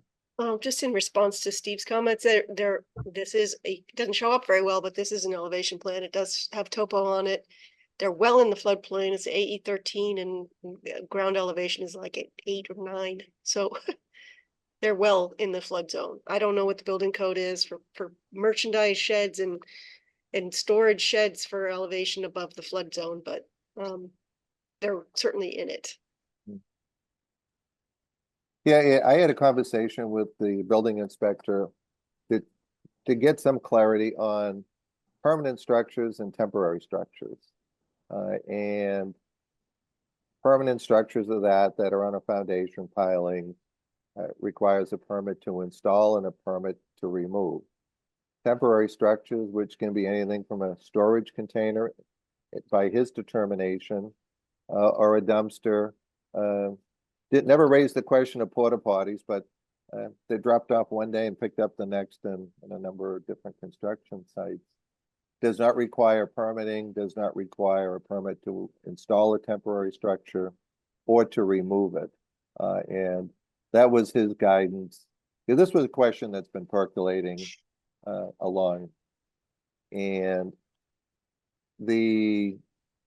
just going back on the last couple of sheds that were storage containers, I think it was, Diane, what was the address down by your neighbor? Was it 45th Street? 540, 44th Street, I think. Yeah. Okay. 544th, that was a storage container, and it even showed up on the assessor's site as a shed. Did it? It was a storage container with the door. Right. Still. Yeah, I guess the question is if it's meant to be a permanent structure, are we just skirting the rules here by calling it a temporary structure if it really is going to not be removed in the event of? Well, I think that again, we follow the state building code on what that is. But Yeah. is it our duty to say, okay, you're operating on a coastal dune, you need to, put it on piles like any other project would be and above the flood zone, so that's part of Yeah, no, I review think of this. what, as I recall, I think it was down on, Temple, they were putting in a shed and we asked them to put it, on one cinder block, just to keep it off, directly off the grade. That wasn't in a flood zone, though. That was because of the dune performance standards. They Oh. were, I don't believe they were in a flood zone there. Yeah. Yeah, no, I hear what you're saying. From my perspective, if it's temporary, that means it's temporary. A dumpster's temporary, can be removed at any time, and it could stay there for 6 months, a year, or Mhm. until someone changes their mind. Yeah. For me, it's the trigger of a permit to install and a permit to replace, but. All right, Mary, anything else, or I'll just keep going forward here. No, Are you- I'm set. I just, would like Yeah. some additional information. Yep. TJ, any comments or questions on this? Not on the resources, I think the, clarity from the building inspector is what's driving that question, on the temporary ones, and, we, barring his having protocol over that, so I'm good. Okay, thank you, TJ. Woody, any question? Janice, I see you, and when I finish with the members, I'll circle back.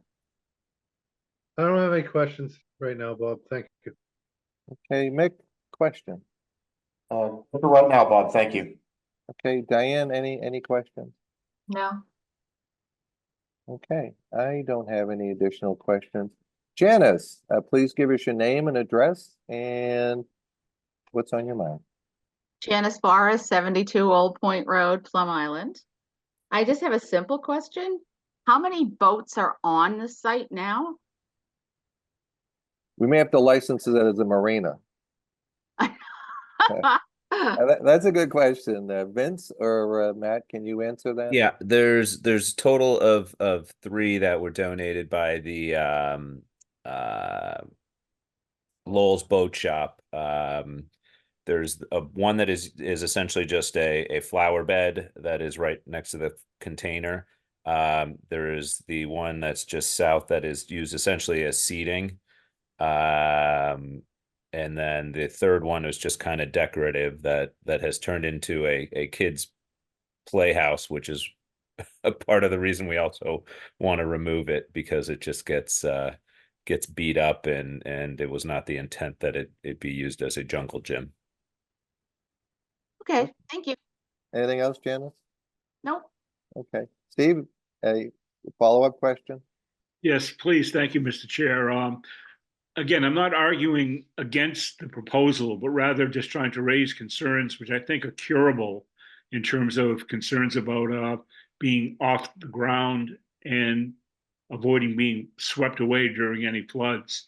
I think it would be wise if some of these structures are said to be not temporary or mobile, for an order of conditions to reflect the condition of what you have to do and when you have to do it to move them out of harm's way. So, and that would, I guess, be a special condition.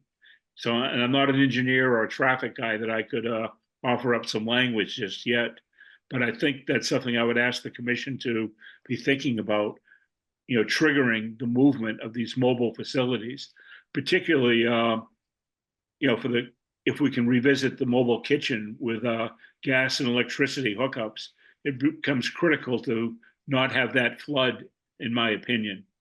So with that, I say thank you for your indulgence to let me speak again. Okay, yep, thank you, Steve. Okay, so Matt, just reviewing some of my notes, the questions that seem we need some clarity to is, so you haven't had site plan review, and typically site plan review, they just ask you to be before us, to have all that you filed before conservation or ZBA. Isn't that typically what the requirement is, not final action to before they'll entertain it. So, yeah, that's correct, and that seemed to be the direction we were getting on the site walk as well, that they wanted us to work through the issues with this board first, and then when we were ready, come back before them. Okay. So you're proposing to remove the boat. The bocce courts are gone, although I thought I saw them there a couple of weeks ago. Which again, I get. Yeah, they were removed shortly after those pictures were taken, before we had actually come in front of the board the first time. So sometime, I want to say in April or May, Okay. before we started our discussions. Okay. And I think Mary was mentioning that having a table showing the delta between what you remove for impervious materials, you know, for us that have lived out here and went to Angie's and knew the materials, the site was substantially paved, and you know, now virtually, other than I think it would be a good demonstration, guys. You probably had 4,000 square feet or more of impervious surface, and you're probably down to 25% of that. And I think that was part of the. I remember following this. I wasn't involved at the time, and the addition of the self-contained kitchen was innovative, and I think it was considered a positive. And anything can be removed, and you know, whether it's just disconnecting this or that. I don't recall that being flooded. Did the kitchen ever get flooded during that last storm? I don't think I did. No, none of the structures actually had the main restaurant, as well as the kitchen container and the mobile. And the kitchen container is actually a watertight container as well, so it's not of any issue that if some freak occurrence did happen and it wasn't able to get moved in time, that you know, water would actually get inside of it. Okay. And the other question was on the merge container. Now, on the storage shed, is this something that's going to be brought in on an annual basis? Put it there to use it to collect all your outside seating, and it's something that the plan would be to keep there, and just to have as storage, especially in the for use in the off season but just have it kind of live there. Has that been shown on this plan? I don't recall it being shown. I believe that's all going to be part of the amendment. That's correct. So I wanted to point out that although that's been a part of the discussion on kind of on the fringes of the discussion, it's actually not part of this. Okay. Right. And the one other thing I wanted to bring up is, as far as the porta potties go, the season where there is potential for flooding, there are no porta potties on site. They get removed probably any week now, and they don't come back until sometime in May usually. Okay. All right, no further comments from the public. So guys, it seems like we have some open issues we're going to need you to come back to us with. Matt, any response to the different questions? Yeah, go ahead. Just one more thing real quickly. So one of the comments that came up had to do with the rain gardens and the fact that I had made the comment that I didn't think that they were necessary. We still stand by the fact that we don't believe they are actually necessary. We do have an engineer here tonight who's here representing another project, but is willing to speak on the matter. But he's the one who looked at this for stormwater compliance, and he spoke with the original engineer from DCI who did the filing prior to making that statement and writing the letter that will again go before the site plan review and will be reviewed by Joe Sawaka once again. So I'm by no means an expert when it comes to stormwater stuff, as I rely on the engineers in the office. He just happens to be on the call tonight. So if there was any specific questions that he can answer, I'm sure he'd be willing to do that for you as well. I would think, Matt, that we need to have that on create a document, have it stamped, whether it's in what impact or no impact it had to the original stormwater filing calculation. Because what was the DCI? Were they the original ones that did the stormwater?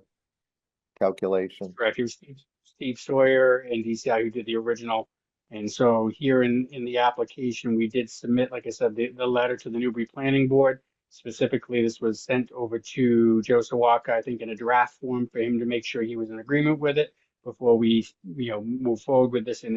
And this was specifically signed by the engineer, James Melvin, TJ, who's on tonight and can answer any questions related to that. Okay, well, TJ, why don't you give us a condensed version of why we don't need this additional.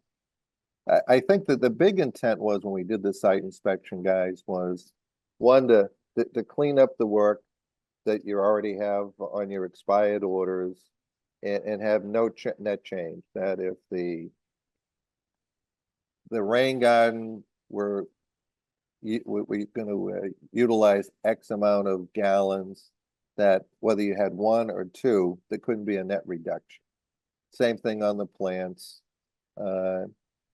I mean, honestly, I didn't really have any problems with the fire department moving this of dumpster locations because it's pretty traditional. It's just good to get them memorialized now. So, TJ, why don't we need to have the proposed rain garden? Good evening, everyone. Why do you not need to increase the remaining one to cover what both we're doing? Absolutely. Good evening, TJ Melvin, Millennium Engineering. As Matt mentioned, I'm here for another hearing, but I figured I could chime in as best I could. So my opinion, after looking at the DCI plans and the original existing conditions, is, again, as Matt had alluded to, the site is completely within land subject to coastal storm flowage, so we are not required to attenuate peak rate runoff leaving the site. And again, as Mary had alluded to, that doesn't exempt us from the fact that we need to provide any type of water quality volume. However, in this case, and I believe I'm correct in saying that this project was approved as a redevelopment project, which requires us to meet the stormwater management standard specific to water quality volume only to the maximum extent practicable. So originally that was the intent of the original engineer, was put just a little rain garden, treat what you can. And really not meeting the full requirement of the stormwater standards because they weren't required to. So now looking at the site based on the site walk, one of the locations for the rain garden at I believe it's the northern entrance, there's a subsurface tank there. So trying to put any type of stormwater feature above that isn't ideal. Wouldn't want to inject more water into that system than need be. And the reality is there's not a ton of pavement that's actually making it to that area. So kind of my thought process of this was, now based on the existing site conditions, we can't put it there.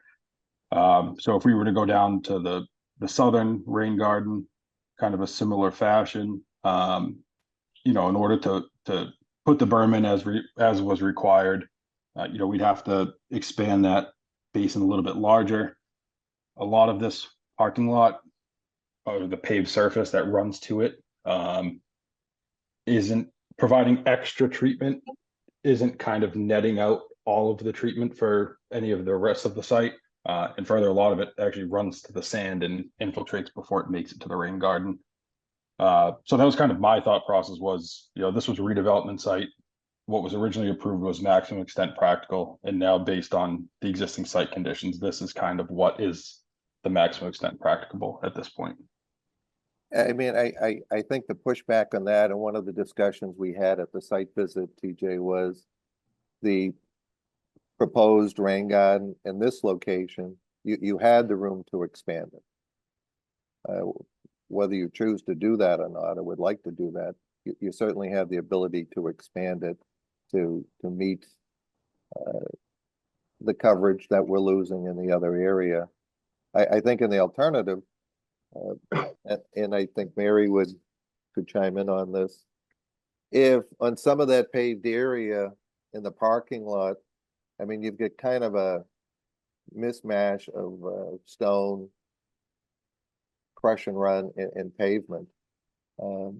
It may be equal if you want to eliminate some of that parking, the pavement in the parking area and restoring it to stone. I'm just kind of broad brushing some ideas here and trying to decipher what the members have done in the past and what to find a middle ground so we can move forward on it.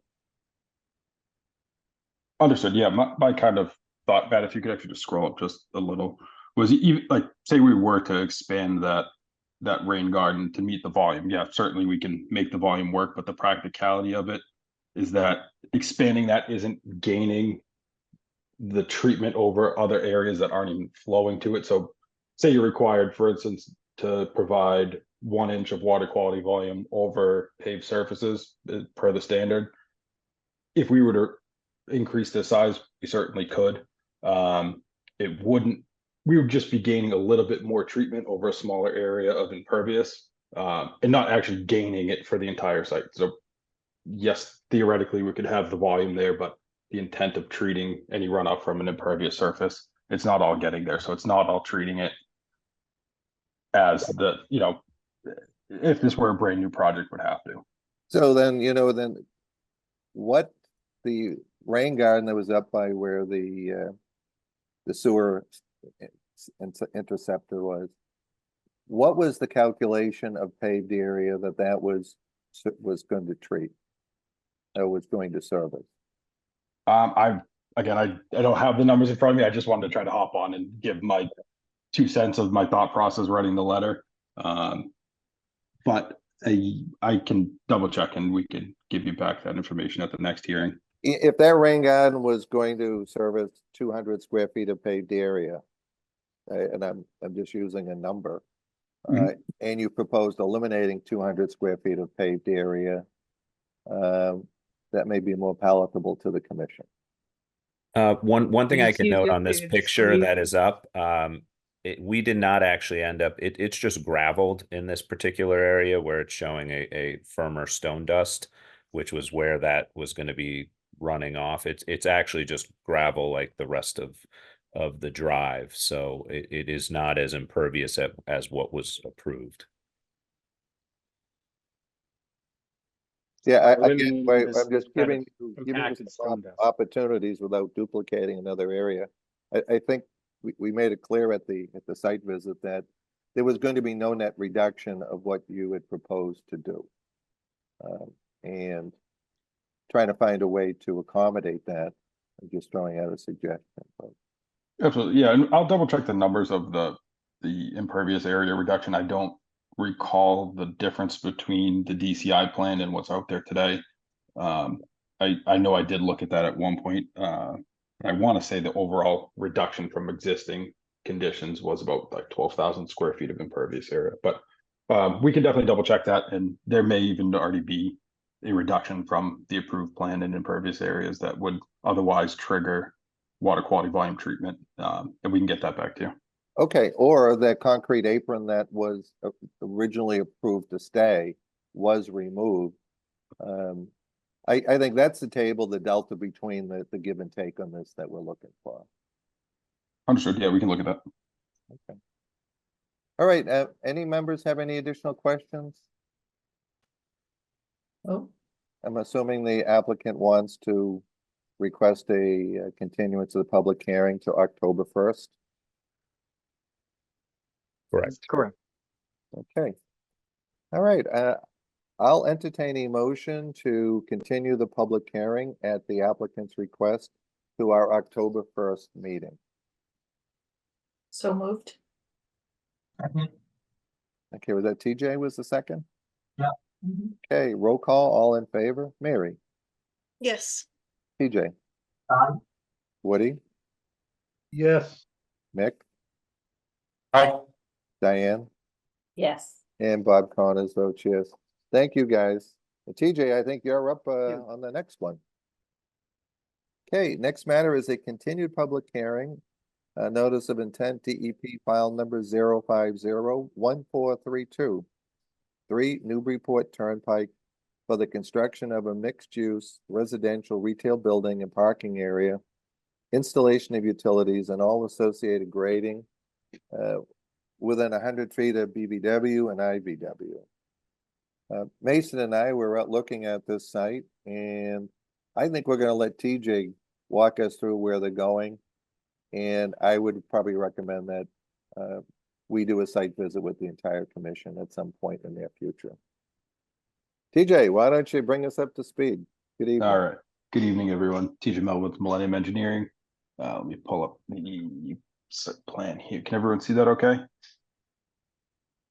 Yes. Okay.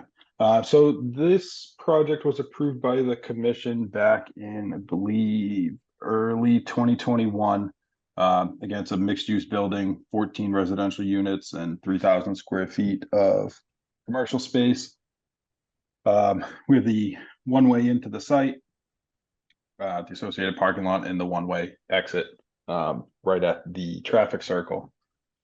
As part of the project, so to mitigate stormwater, majority of the site kind of flows in either direction towards the rear of the site.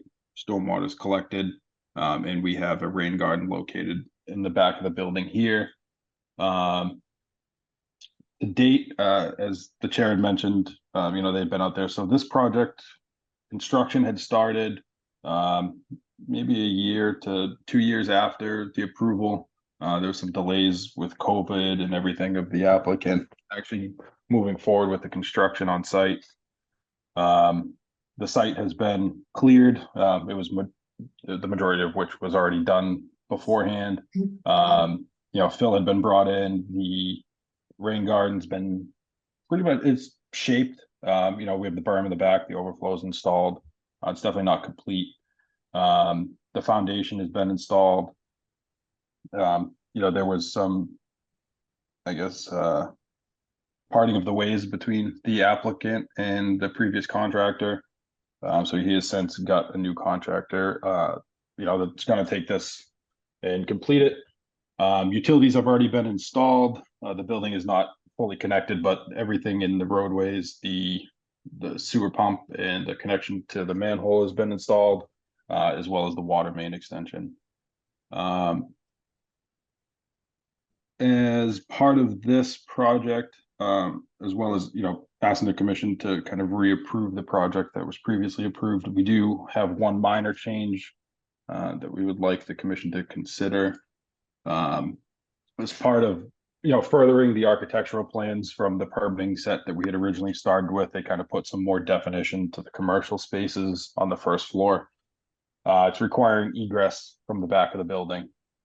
So we're now proposing a concrete walkway along the back of the building with small retaining wall. It did slightly eat into the volume of the rain garden. We have provided revised stormwater calculations, which we've submitted as part of this package as well.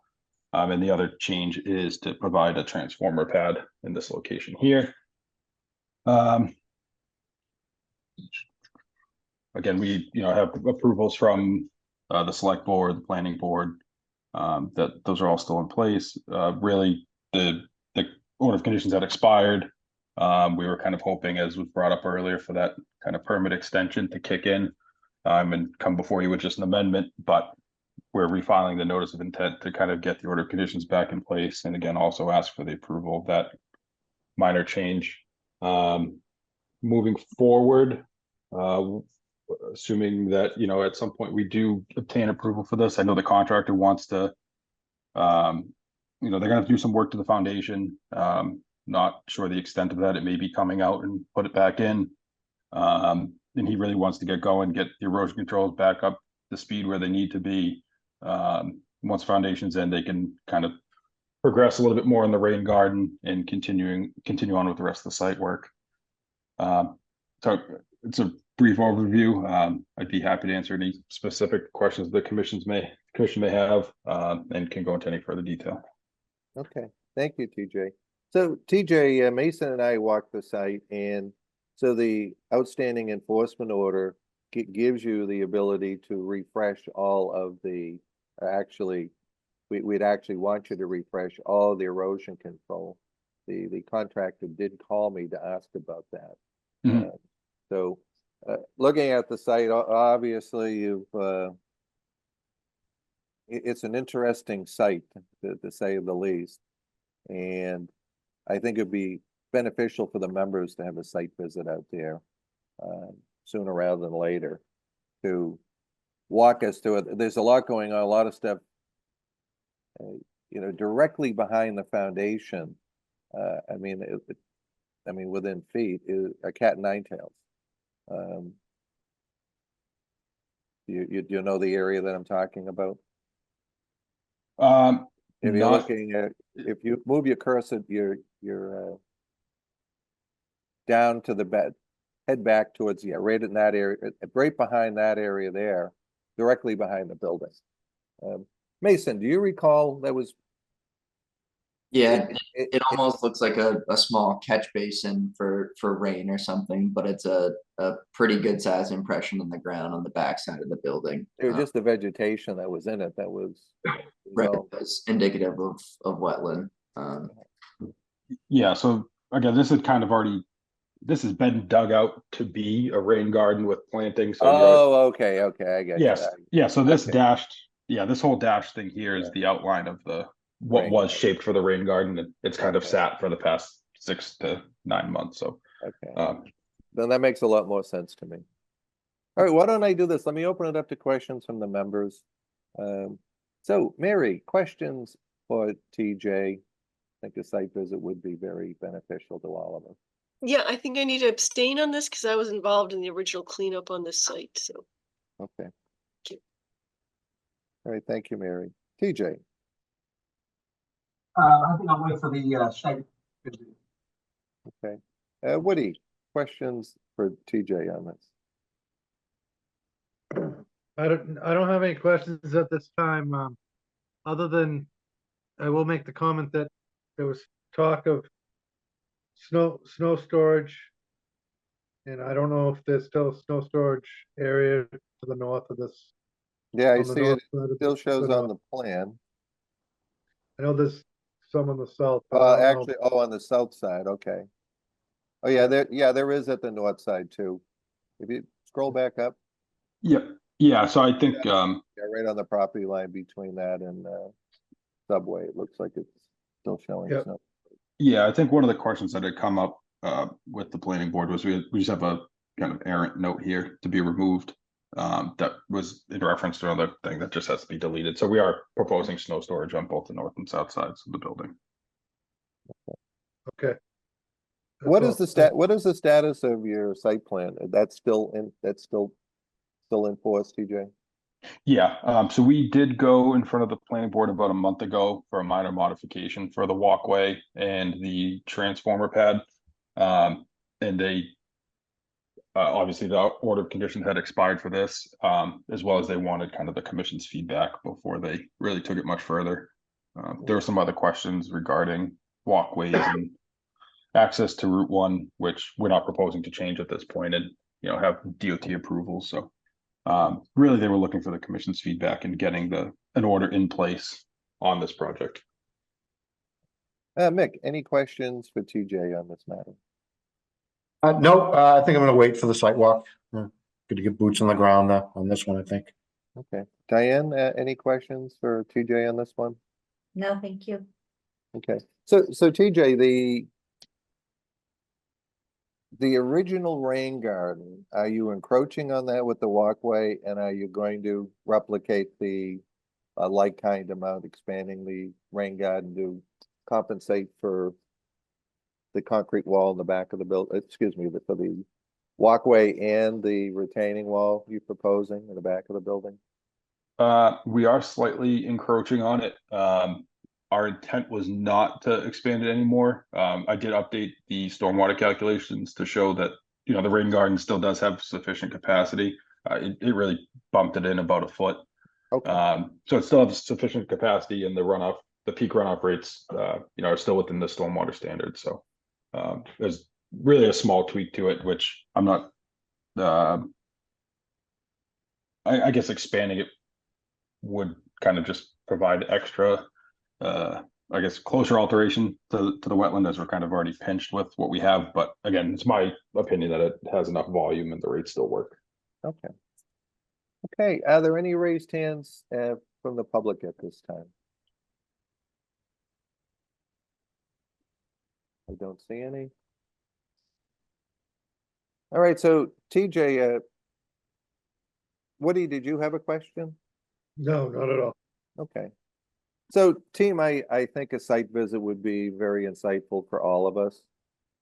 And so TJ, the commission's going to ask for a site visit. And I think what would be our availability? We have the 24th right now that we're going out to 53 Green Street.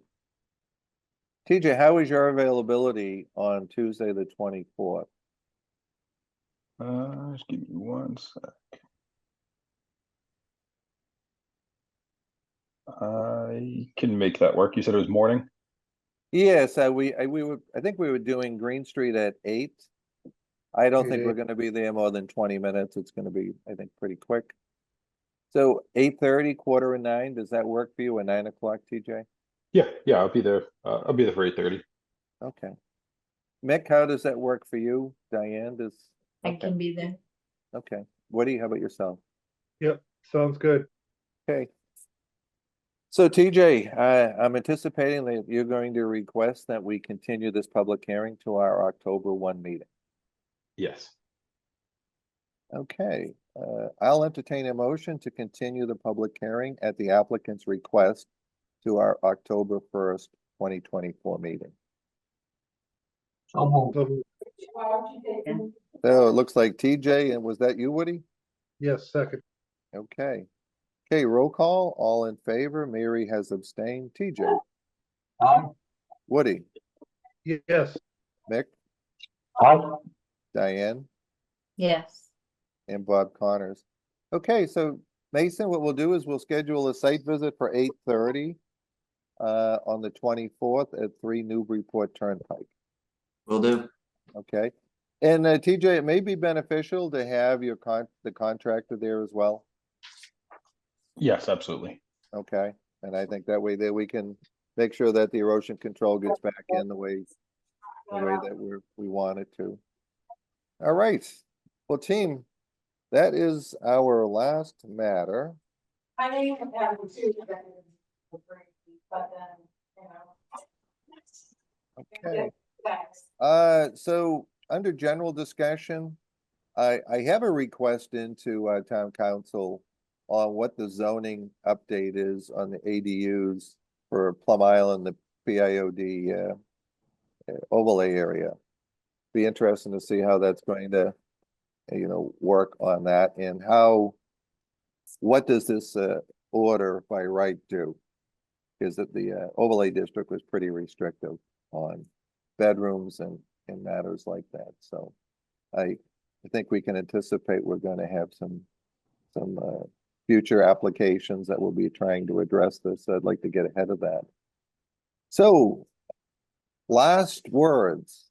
Mary, any final words before you make a motion to adjourn? I have no words. Okay. How about you, TJ? Any comments? So moved. Okay, Woody, how about yourself? I'm good, Bob. Thank you as always. Okay. Mick, any comments? I am all good, Bob. Thanks. Diane, any comments? I am good. Thank you, Bob. And Mason, how are you holding up over there? Absolutely great. Okay. All right, I'll entertain a motion to adjourn. So moved. I'll second it. All right. Everybody, yay. All in favor, Mary, TJ, Yes. Woody, Mick, Diane, Yes. Bob Connors. Yes. Yes. Thank you. 8:13 PM.